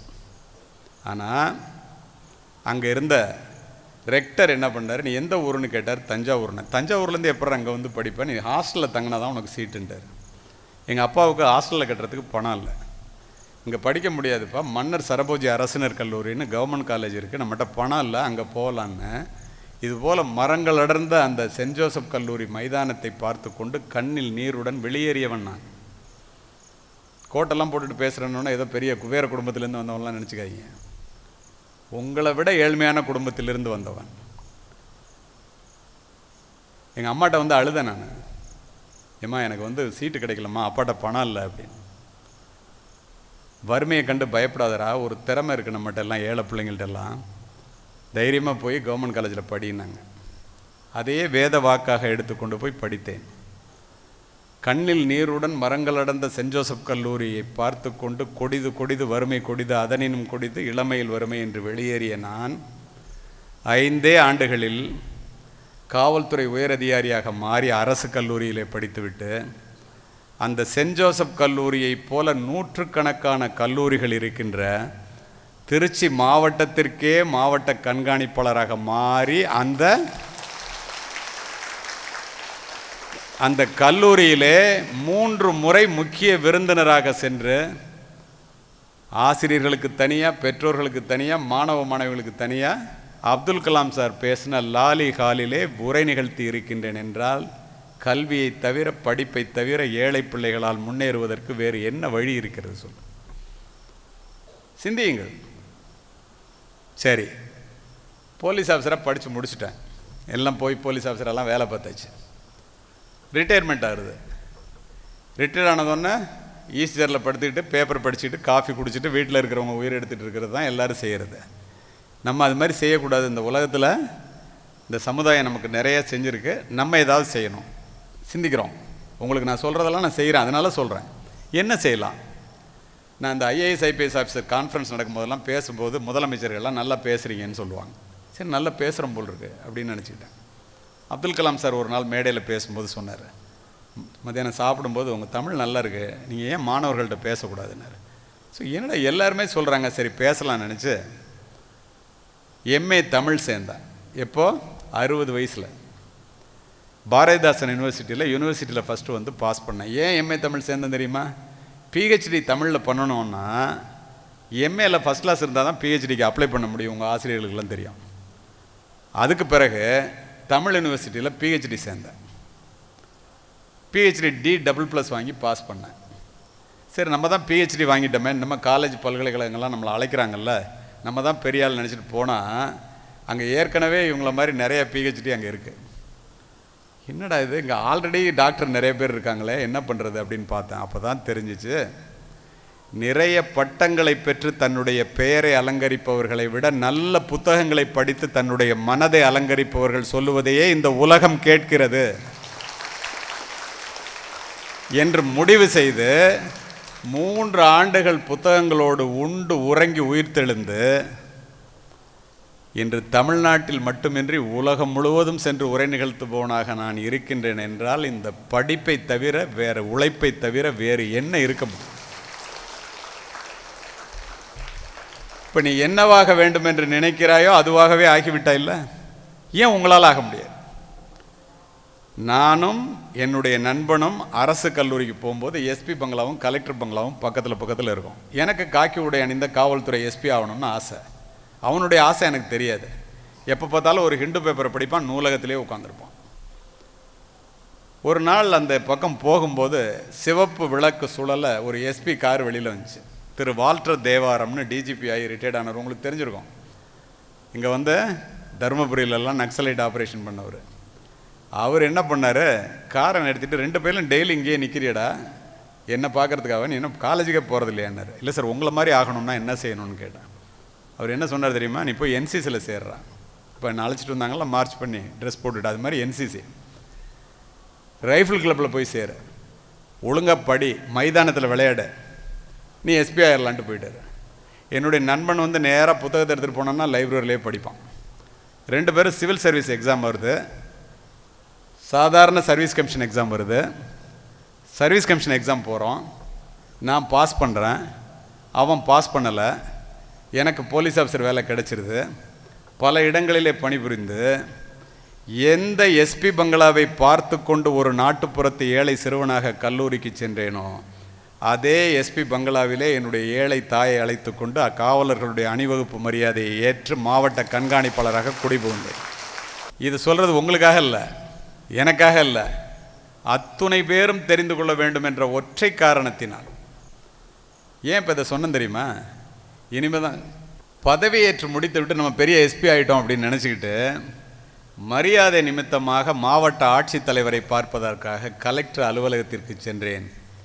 நூலகத்திலேயே அதிக நேரம் படித்த என்னுடைய நண்பன் மாவட்ட கலெக்டராக என்னை வரவேற்றான். இப்போ தெரியுதா படிப்போட அருமை என்னென்னு? அப்போல்லாம் எனக்கு புத்தகத்தை பற்றி தெரியாது. அதுக்கப்புறம் தான் நானே படிக்க ஆரம்பித்தேன். வாளினுடைய கூர்மையும் நூலினுடைய கூர்மையும் மட்டுமே இந்த நாட்டை ஆள்கிறது. காலப்போக்கிலே வாளினுடைய கூர்மை முனைமழுங்கி நூலினுடைய கூர்மை, புத்தகங்களினுடைய கூர்மை மட்டுமே வெஞ்சி நிற்கின்றது. கூர்தீட்டப்படாத எதுவுமே முனைமழுங்கி போய்விடும். நம்முடைய மூளையும் அவ்வாறே. உன்னுடைய மூளை கூர்தீட்டப்பட வேண்டும் என்றால் தொடர்ந்து புத்தகங்களை படிக்க வேண்டும். நீரளவே ஆகுமாம் நீராம்பல், தான் கற்ற நூலளவே ஆகுமாம் நுண்ணறிவு. எவ்வளவு படிக்கிறியோ அவ்வளவுதான்டா உனக்கு அறிவுண்டான். சரி, மாணவர்களுக்கு நிறைய சொல்லிட்டேன்னு நினைக்கிறேன். பின்னால் அம்மா அப்பாலாம் ரொம்ப சந்தோஷமாக கேட்டு பார்த்துட்டு இருக்காங்க, இவ்வளோ நல்ல அறிவுரைகள் சொல்கிறாருன்னு. உங்களையும் நான் விட்டு வைப்பதாக இல்லை. இப்போ எல்லா அம்மா அப்பாவும் நீங்கள் என்ன நினைக்கிறீங்கன்னா, நம்ம எப்படி வேணாலும் இருக்கலாம், புள்ள ஒழுங்காக இருக்கணும். எல்லாரையும் குறை சொல்லலை. அப்பாலாம் பிள்ளைகிட்ட உட்காந்து பேசுறதுக்கு கூட நேரம் இருக்கிறதில்ல, ஏன்னா அவ்வளோ பிஸியாக இருக்காராம் அவர். வள்ளுவர் சொல்கிறாரு, யாம் பெருமவற்றுள் யாம் அறிவதில்லை, அறிவார்ந்த மக்கட்பேறு அல்ல பிறங்கிறார். உங்கள்கிட்ட இருக்கிற சொத்துலேயே பெரிய சொத்து உங்கள்கிட்ட இருக்கிற காடு வீடு பணம்லாம் இல்லை, உயிருள்ள உங்களுடைய பிள்ளைகள் தாங்கிறார். அதனால என்ன சொல்கிறான், பிள்ளைங்கள்ட்ட நேரத்தை செலவு பண்ணுங்க, பிள்ளைங்க முகத்தை நேராக பார்த்து பேசுங்க, பிள்ளைங்கள்ட்ட உட்கார்ந்து எல்லாம் பேசுங்க. பிள்ளைங்களுக்கு எல்லாம் தெரியும்னு நினச்சிக்காதீங்க. நீங்கள் என்ன நினைக்கிறீங்க, நம்ம எப்படி வேணாலும் இருக்கலாம், நம்ம சொன்னால் பிள்ளைங்க கேட்டுரும் அப்படின்னு நினைக்கிறீங்க. இப்போ நான் ஒரு 35 வருஷம் காவல்துறை அதிகாரியாக இருந்து, ஒரு நாடறிந்த பேச்சாளனாக இருந்து, பெற்றோர்கள் இங்கே இவ்வளோ பேர் வந்து உட்காந்துருக்குறீங்க என்னுடைய பேச்சை கேட்கறதுக்காக. உங்களுக்கு ஒரு நல்லதை சொல்கிறேன், நீங்கள் சொல்கிறத பிள்ளைங்க கேட்காது, ஆனால் நீங்கள் செய்கிறத தான் பிள்ளைங்க செய்யும் அப்படின்னு நான் சொல்கிறேன். உங்களால் நம்ப முடியலன்னா உங்களுக்கு அதை நான் நிரூபித்து காமிக்கிறேன் ஒரே நிமிஷத்தில். எல்லா பேரண்ட்ஸும் இங்கிலீஷ் மீடியம் படிக்க வைக்கிறீங்களா பிள்ளைங்கள? All parents, not students. Students கை தூக்க வேண்டாம். ஆல் பேரண்ட்ஸ், எல்லா பெற்றோர்களும் கை தூக்குங்க, வலது கையை தூக்குங்க. பரவாயில்லையே, உடனே எல்லோரும் தூக்கிட்டீங்க, அப்படியே வைங்க, அப்படியே வச்சுருங்க கடைசி வரைக்கும். All parents rice up your index finger. ஆள்காட்டி விரலை மட்டும் தூக்குங்க. ஆள்காட்டி, வெரி குட். இப்போ நான் சொல்கிறத செய்யுங்க. Please touch your forehead, நெத்தியை தொடுங்க. Please touch your nose tip, மூக்கை தொடுங்க. ப்ளீஸ் டச் யுவர் சீக், அப்படியே கையை அப்படியே வச்சுருக்கணும், ஒருத்தர் கூட எடுக்காதீங்க. பிள்ளைங்கள்லாம் பார்த்துக்குங்க. நான் ப்ளீஸ் டச் யுவர் சீக்குன்னு கன்னத்தை தொட சொன்னால் நான் தொட்டது முகவாயை தொட்டேன். நீங்கள் அத்துணை பேரும் நான் செய்ததைத்தான் செய்தீர்களே ஒழிய ஒருவர் கூட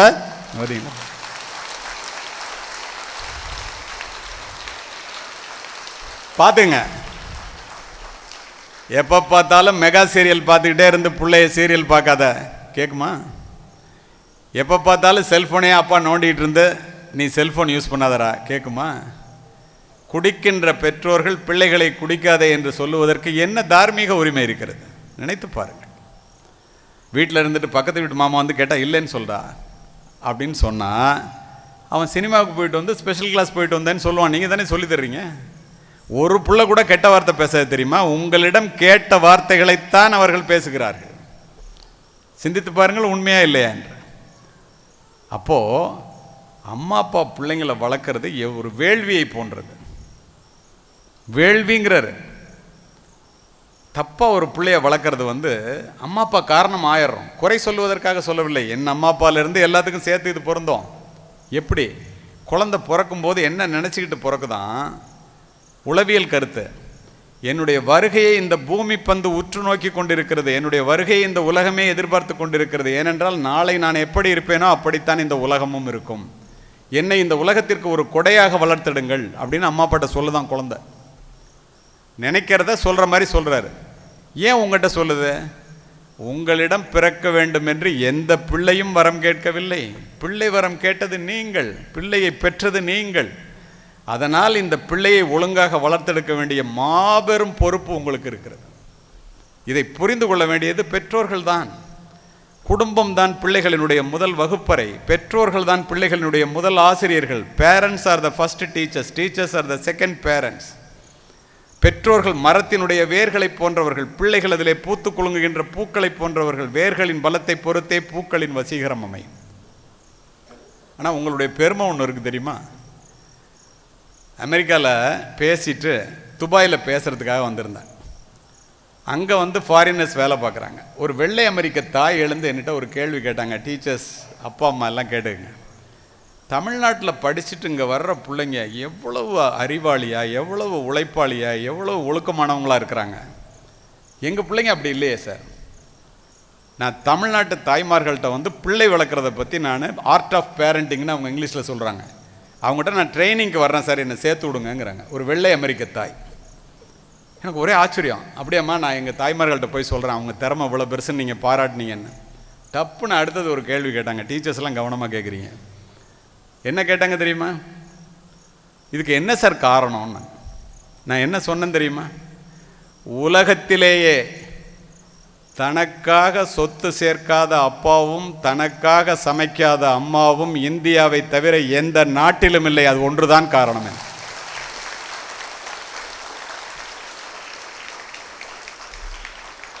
ஏன் சொன்னேன் தெரியுமா? 160 பயணிகளை சுமந்து கொண்டு 360 பயணிகளை சுமந்து கொண்டு ஒரு பெரிய விமானம் 35,000 அடி உயரத்திலே பறந்தது. ஒவ்வொரு மாதமும் நான் வெளிநாட்டுக்கு போய் பேசுகிறவன். நடுவானிலே வெடிச்சத்தம், புகை மண்டலம், மரண ஓலம். காக்பிட்லேருந்து பைலட் வந்து கதை இல்லை நிஜம், என்ஜின் ஆஃப் ஆகிடுச்சுங்கிறார். எப்படி இருக்கும்? மயான அமைதி. எல்லாரும் லைஃப் ஜாக்கெட்டை போட்டுக்கங்க, கடலில் உள்ள போகிறோம், மிதக்கலாம், உதவி வந்தால் காப்பாற்றுவோம், இல்லைன்னா சாகணுங்கிறோம். ஒரு குண்டூசி விழுந்தா சத்தம் கேட்கும். இப்போ நீங்கள் அமைதியாக இருக்கிற மாதிரி அப்படி ஆயிடுச்சு ஃப்ளைட்டு. புவியீர்ப்பு விசையில் ஆடி ஆடி கீழே வந்துக்கிட்டே இருக்கு. 10,000 அடி 5,000 அடி வந்துருச்சு. துணை விமானி மட்டும் முடாமல் முயற்சி பண்ணிக்கிட்டே இருக்கான். திடீர்னு லைட் எரியுது, green light. Green light is பேர்னிங்கிறான்.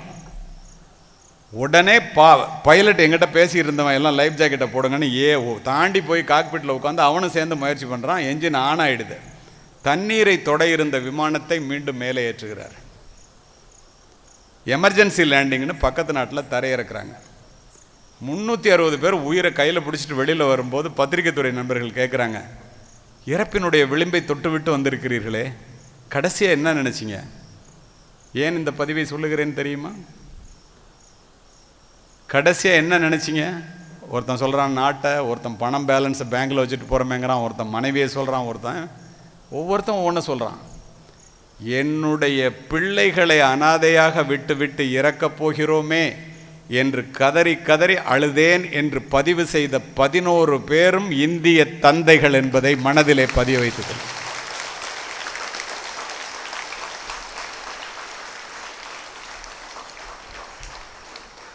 இதான் உங்க அப்பா. 6ஆம் வகுப்பு படிக்கின்ற 12 வயது குழந்தையை அழைத்து கொண்டு இதய வலியால் துடிக்கின்றது என்று இந்தியாவில் உள்ள ஒரு மிகப்பெரிய மருத்துவமனைக்கு தாயும் தந்தையும் அழைத்து செல்கிறார்கள். போட்டிருக்க யூனிஃபார்மோட கிளாஸில் வந்து நெஞ்சு வலியில் துடிக்குது. என்னுடைய வீட்டிலே 4 மருத்துவர்கள், நான் ஒரு மருத்துவமனைக்கு சொந்தக்காரன் என்று படித்த காரணத்தினால், இது நேரடியாக எனக்கு தெரிந்த சம்பவம் என்ற காரணத்தினால் இதனை உங்களுக்கு சொல்லுகிறேன். எதுக்காக இதை சொல்கிறேன்னு உங்களுக்கு புரியும். அந்த டாக்டர் ஒரு நாளைக்கு 10 இதயத்தை அறுப்பவர். பெரிய டாக்டர். அப்பாயின்மெண்ட் வாங்குறதுன்னா 6 மாதம் ஆகும். ஆனால் அந்த குழந்தை இதய வலியில் துடிக்குதுன்னு உடனே அப்பாயின்மெண்ட் கிடச்சிருது. ஆப்ரேஷன் பண்ணிட்டு இருக்கிறவர் அப்படியே க்ரீன் முகத்தில் கட்டினதோட க்ரீன் ட்ரெஸ்ஸோடு வர்றார். வந்து டெஸ்ட் பண்ணி பார்க்குறாரு. துடிக்குது அந்த குழந்தை.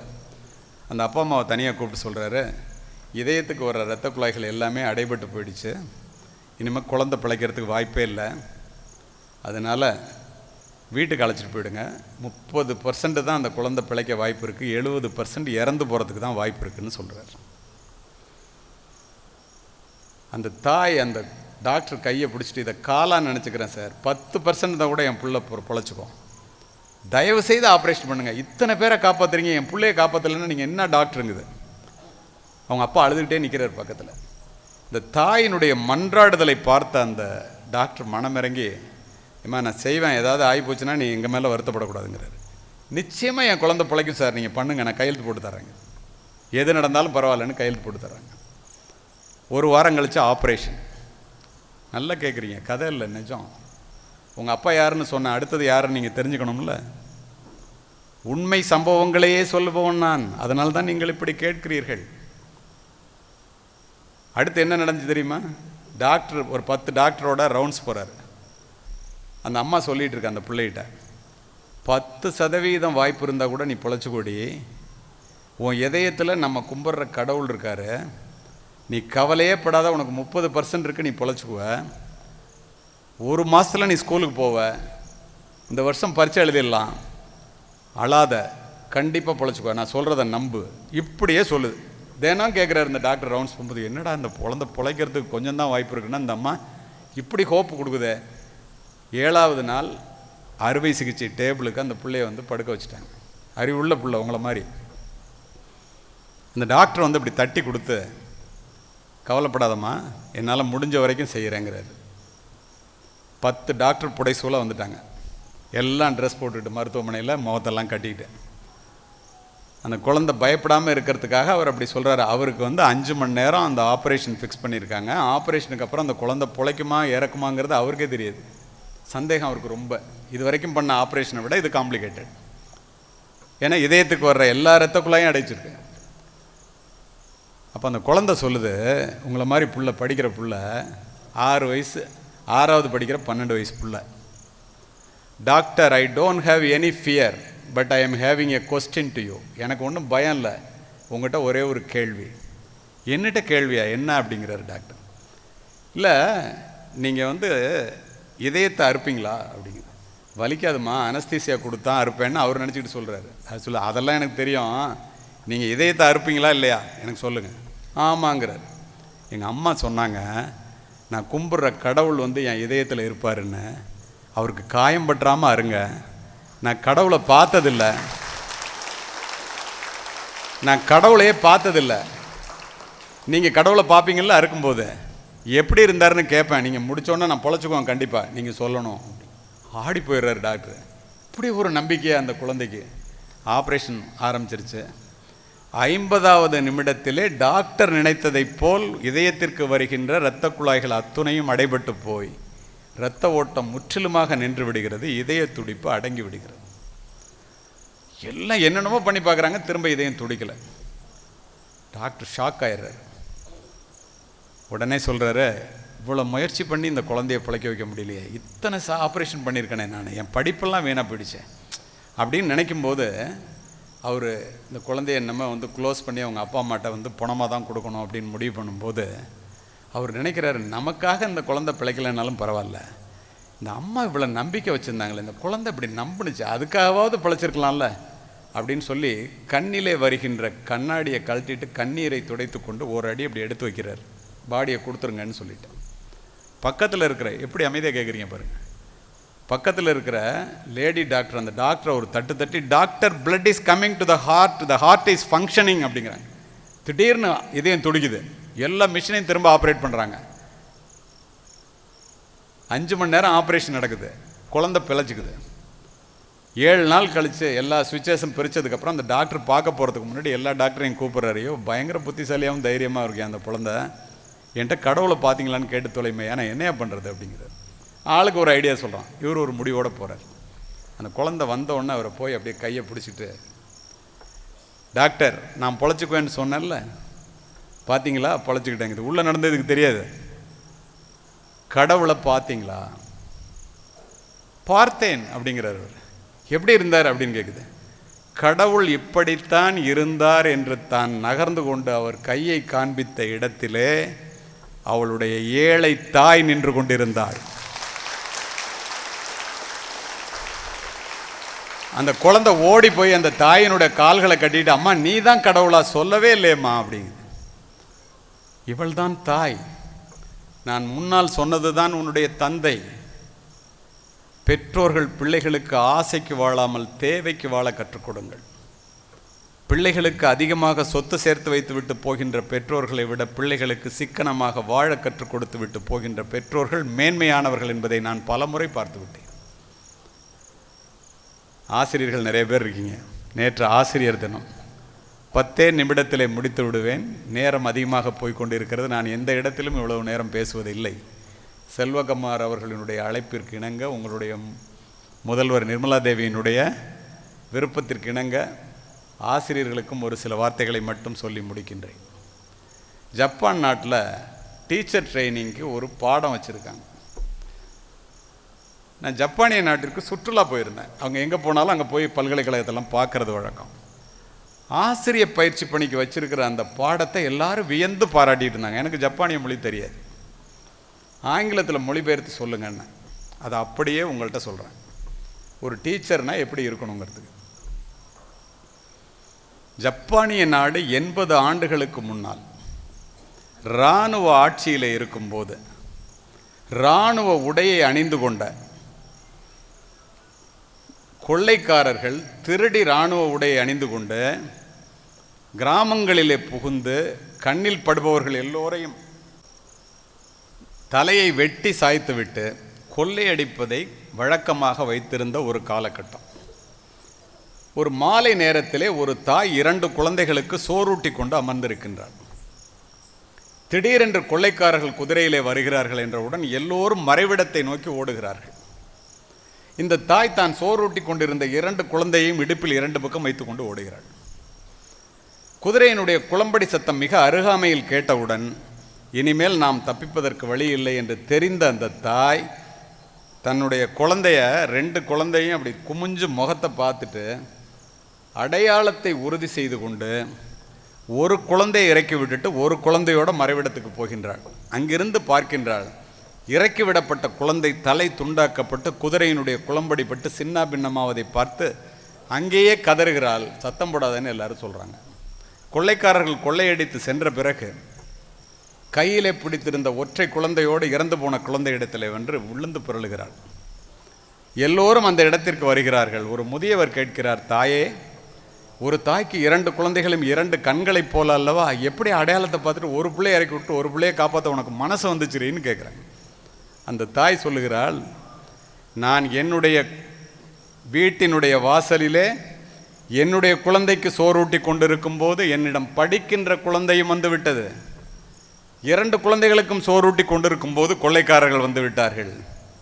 நான் 2 பேரையும் காப்பாற்ற நினைத்தேன், முடியவில்லை. நான் இறக்கி விட்டது என்னுடைய குழந்தை, காப்பாற்றியது என்னிடம் படிக்க வந்த குழந்தை. ஏனென்றால் நான் ஒரு ஆசிரியை. நான் ஒரு தாய் மட்டுமல்ல, ஒரு பெண் மட்டுமல்ல, நான் ஒரு ஆசிரியை. என்னிடம் பெற்றோர்கள் ஒப்படைக்கின்ற பிள்ளையை உயிரோடு காப்பாற்றி கொடுக்க வேண்டியது என்னுடைய கடமை என்று சொல்லுகின்றார். ஆசிரியர்களுக்கு இதை விட வேறு என்ன உதாரணம் சொல்ல முடியும்? நினைத்து பாருங்கள். உண்மை சம்பவத்தை இதை பாடமாக வைத்திருக்கிறார்கள். உலகத்திலே முன்னேறியவர்களாக அறியப்பட்ட 100 பேரிடம் பேட்டி கண்டார்கள். உனக்கு யார் வாழ்க்கையில் ரோல் மாடல்? 100 பேரில் 80 பேர் தன்னுடைய பள்ளிக்கூடத்து ஆசிரியர்களையே ரோல் மாடலாக சொல்லி இருக்கிறார்கள். என்னுடைய வாழ்க்கையில் நடந்ததை சொல்லி முடிக்கின்றேன். 9வது படிக்கும்போது கணக்கு பாடத்தில் யாரெல்லாம் குறைச்ச மார்க் வாங்கினாங்களோ அவங்களுக்கெல்லாம் ஸ்பெஷல் கிளாஸ் நடக்கும். ஏஎஸ் ஜார்ஜ்னு ஒரு வாத்தியார், வைஸ் பிரின்சிபல், கோட் சூட்டோடு தான் வருவார், 6 அடி இருப்பார். யாருக்கெல்லாம் ஃபெயில் மார்க் வாங்கினாங்களோ அவங்களுக்கு ஸ்பெஷல் கிளாஸ் நடக்கும். மத்தியானம் 12:30 மணிக்கு. இதை மாதிரி மணல் கொட்டி கிடக்கும். கிட்டத்தட்ட ஒரு 200 மீட்டருக்கு அந்த பக்கம் நடந்து போகணும். அங்கே போய் ஸ்பெஷல் கிளாஸ் நடக்கும். லைனில் 25 பேர் போகிறோம். 25 பேரும் கணக்கில் ஃபெயிலு. நானும் ஃபெயிலு. நடந்து போகும்போது நாங்கள் 2 பேர் மட்டும் அந்த லைன்லேருந்து விலகி ஓடி அந்த கிளாஸ்க்குள்ளே போகிறோம். மத்தியானம் 12:30 மணிக்கு. பிஇடி 2 அரை விட்டார், ஏன்டா லைனில் இருந்து விலகி ஓடுறேன்னு. இதை பார்த்து அந்த ஏஎஸ் ஜார்ஜ் ரவுண்ட்ஸ் வந்தவர், டேய் அடிக்காதன்னு அந்த பிஇடியை நிறுத்தி வந்தார். ஏன் அடித்தேன்னு, லைனை விட்டு ஓடினா சார். அவர் சொன்னார் அந்த பிஇடிட்ட, முட்டாள், அவன் காலை பார்த்தியா, 2 பேர்ட்டையும் செருப்பு இல்லை, அந்த சூடு தாங்காமல் ஓடுறான், அவனை போய் அடிக்கிறியா அப்படின்னு. உடனே 2 பேருங்க வாடான்னாரு. எங்கடா செருப்புனாரு. சார் நான் ஒரு பாத்ரூம் செப்பல் ஊக்கு போட்டிருந்தேன், ட்ரெயினில் படிக்கிறேன், ஃபுட்போலில் ஏறும்போது பின்னாடி ஏறினவன் காலை மேய்ச்சிட்டான், செருப்பாக இருந்து ரயில்வே லைனுக்குள்ளே விழுந்துருச்சு, இன்னொரு செருப்பையும் போட்டு வந்துட்டேன் சார். இன்னொருத்தனை பார்த்து கேட்டார், நீ எங்கடா செருப்புனாரு. செருப்பே இல்லை சார். 2 பேரும் சாயந்தரம் என்ன பாருன்னார். 2 பேரும் போனோம். புது செருப்பு 2 வாங்கி வச்சுருந்தார். நான் சொன்னேன், சார் இதை போட்டு போனால் எங்கள் அம்மா என்னை உரிச்சு எடுத்துருவாங்க, எனக்கு வேண்டாம் சார். நான் என்ன பண்ணுவேன்னாரு, விழுந்த இடத்துல போய் செருப்பை தேடுவேன் சார்ண்ணே. முட்டாளுங்க வாடா, நான் வாங்கி கொடுத்தேன்னு சொல்லு, ஸ்கூலில் வாங்கி கொடுத்தாங்கன்னு சொல்லு, திட்டமாட்டாங்க, போட்டுட்டு போடா அப்படின்னு. உங்கள் அப்பாவை பேச சொல்லுன்ட்டார். சரின்னு பயந்துக்கிட்டே போட்டுட்டு 2 பேரும் அப்படி போகும்போது அவர் காலை பார்த்தேன், காலில் ஷூ போட்டிருந்தார், பளபளன்னு பாலிஷ் போட்டிருந்தார். உடனே என்னை திரும்ப வாடான்னு கூப்பிட்டாரு. ஷூ வேணுமான்னாரு. இல்லை சார் செருப்பே போதும்ண்ணே. உனக்கு ஷூ வேணும்னா நாளைக்கே போய் என்சிசியில் சேர்றான்னாரு. அங்கே ஷூ மட்டும் தரமாட்டான், காலையில் பூரி தருவான்டான்னாரு. அவ்வளோ ஏழ்மையான குடும்பத்துலேருந்து வந்தவன் நான். அடுத்த நாளே சேர்ந்துட்டேன் என்சிசியில். எதுக்கு இதை சொன்னேன் தெரியுமா? அதற்கு பிறகு 25 ஆண்டுகள் கழித்து அவர் 85-90 வயசு ஆனதுக்கப்புறம் நான் திருச்சி எஸ்பி ஆனதுக்கப்புறம் அவர் எங்கே இருக்காருன்னு தேடி தஞ்சாவூரில் மிஷின் ஸ்ட்ரீட்டில் இருக்காருன்னு தெரிஞ்சு ஃபுல் யூனிஃபார்மில் அவரை பார்க்க போகிறேன். ஈஸ்டரில் படிச்சுட்டு இருந்தார். எனக்கு உள்ள வாத்தியார் ஹிண்டு பேப்பர் படிச்சுட்டு படுத்திருந்தார். நான் பக்கத்தில் போனேன். என் கமாண்டோ பிசி என்னோட ஓடினவன் முன்னாடி போய் துப்பாக்கி பையெல்லாம் வச்சுருந்தான் வரவன். போய் அவருக்கு ஒரு வணக்கம் வச்சுட்டு, சார் எஸ்பி வர்றாருண்ணா. எஸ்பி எதுக்கிட்ட அங்கே வர்றாரு அப்படின்னு அவர் அப்படி சொல்லிகிட்டே எழுந்திரிச்சார். என்ன பார்த்தார். இப்படி நீங்கள் யார் அப்படின்னாரு. சார் நான் எஸ்பி அப்படின்னு. நீ எஸ்பின்னு தெரியுதுப்பா, இங்கே எதுக்கு வந்திருக்க அப்படின்னாரு. உங்களை பார்க்க தான் சார்ண்ணே. ஏன் அப்படின்னாரு. உனக்கு கேப்பை கழட்டிட்டு என்ன அடையாளம் தெரியுதா சார் அப்படின்னா. என்று நிறைய பேர் படிக்கிறாங்கப்பா, எனக்கு அடையாளம் தெரியலையே அப்படின்னாரு. சார் நீங்கள் எனக்கு செருப்பு வாங்கி கொடுத்தீங்க சார்ண்ணே. டேய் நீ இந்த ட்ரெயினில் வந்து படிச்சு அந்த பையனா எஸ்பி ஆகிட்டியாடா அப்படின்னாரு. ஆமான்னு சொல்லிட்டு அவர்கிட்ட சொன்னேன் நான். என்ன அன்றைக்கி கூப்பிட்டு வச்சு 1/2 மணி நேரம் அட்வைஸ் பண்ணார். பயங்கரமாக அட்வைஸ் பண்ணார். நீ ஒழுங்காக படிக்கலைன்னா கடைசி வரைக்கும் செருப்பு இல்லாமல் தான் தெரிவேன்னார். அட்வைஸ் பண்ணிங்க சார். அப்போ எனக்கு உங்களை பார்க்கறதுக்கு முன்னாடி, எனக்கு எங்கள் வாத்தியாரை பார்க்கறதுக்கு முன்னாடி காலில் போடுறதுக்கு செருப்பே இல்லை. உங்கள் அட்வைஸை கேட்டு நான் நடக்க ஆரம்பித்ததுக்கப்புறம் காலில் போட்டிருக்க ஷூவை கூட கலட்டுறதுக்கு வாய்ப்பு இல்லாமல் உலகத்தில் என்னுடைய வாழ்க்கை மிக உயர்ந்து போயிடுச்சு சார். அதுக்கு நீங்கள் தான் சார் காரணம், அதனால் நன்றி சொல்கிறதுக்காக வந்தேன்னாரு. கண்ணெல்லாம் கலங்கிட்டார். கொஞ்ச நாளில் அவர்கிட்டேருந்து அவருடைய மகள் வந்து லண்டனில் இருக்காங்க. அவங்ககிட்டேருந்து எனக்கு ஒரு ஃபோனு. அப்பாவுக்கு 100 வயசு முடியுது, வீல் சேரில் தான் இருக்காங்க, நடக்க முடியாது, உங்களை வந்து பேசுகிறதுக்கு கூப்பிட்றாங்க. தஞ்சாவூரில் ஒரு பெரிய கூட்டம் ஏற்பாடு பண்ணியிருக்கோம் 100 வயசு முடித்ததுக்காக. பழனி மாணிக்கம்னு எத்தனை பேருக்கு தெரியும்னு தெரில. அவர் மத்திய அமைச்சராக இருந்தார். அவர் என்னோடய கிளாஸ்மேட்டு, தஞ்சாவூரில் இருக்கார். 2 பேரும் ஒரே கிளாஸ்மேட்டு. இது மாதிரி ஒரு 100கணக்கான பேரை கூப்பிட்ருக்காரு. வந்தோடனே என்னை பேச சொன்னார். அவ்வளோ பேர் கூட்டத்தில் இவர் என்ன செஞ்சார், நான் எப்படி வளர்ந்தேன், வாத்தியாரால் தான் நான் அவ்வளோ பெரிய நிலைக்கு வந்தேன்னு நான் பேசினேன். அழுதுகிட்டே உட்காந்தார்.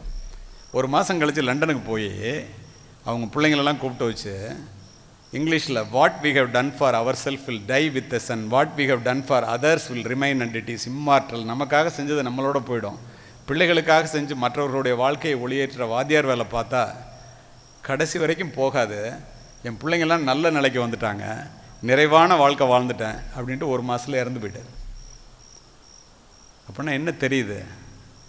சாக்ரட்டிஸினுடைய மாணவன் பிளேட்டோ, பிளேட்டோவினுடைய மாணவன் அரிஸ்டாட்டில், அரிஸ்டாட்டிலுடைய மாணவன் the great Alexander who conquered the entire world. உலகத்தை ஒரு குடையின் கீழ் ஆள நினைத்து வெற்றியும் பெற்ற மகா அலெக்சாண்டர். அவன்கிட்ட போய் கேட்டாங்க, உலகத்தை எப்படா ஜெயிச்ச? அவன் என்ன சொன்னான் தெரியுமா? நான் இந்த உலகத்திற்கு வந்ததற்கு காரணம் என்னுடைய பெற்றோர், இந்த உலகமே என்னிடம் வந்ததற்கு காரணம் என்னுடைய ஆசிரியர் அரிஸ்டாட்டில் என்று அடித்து சொல்லுவேன். இங்கே உட்காந்துருக்கிற அம்மா அப்பாவுக்கெல்லாம் ஒன்று சொல்லிடுறேன். பிள்ளைங்கள டீச்சர்லாம் கண்டிச்சாங்கன்னா, தண்டிக்கிறது வேற கண்டிக்கிறது வேற. கண்டிச்சாங்கன்னா என் பிள்ளைய எப்படி கண்டிச்ச அப்படின்லாம் கூட்டம் சேர்த்து கொடி பிடிக்காதீங்க. ஆசிரியர்கள் கண்டித்து ஒரு பிள்ளை கெட்டு போனதாக உலக சரித்திரத்திலே இல்லை. ஆசிரியர்களும் கண்டிக்கிறதில்ல, பெற்றோரும் கண்டிக்கிறதில்லைன்னா பிற்காலத்தில் என்ன போல காவல்துறை அதிகாரிகளிடம் தண்டிக்கப்படுகின்ற குற்றவாளிகளாக மாறிப்போய் விடுகிறார்கள். இதை தயவு செய்து புரிந்து கொள்ளுங்கள். இங்கு அமர்ந்திருக்கின்ற எல்லோரும் எல்லாமும் பெற வேண்டும். உங்களிடத்தில் இல்லாத நிலை வேண்டும்.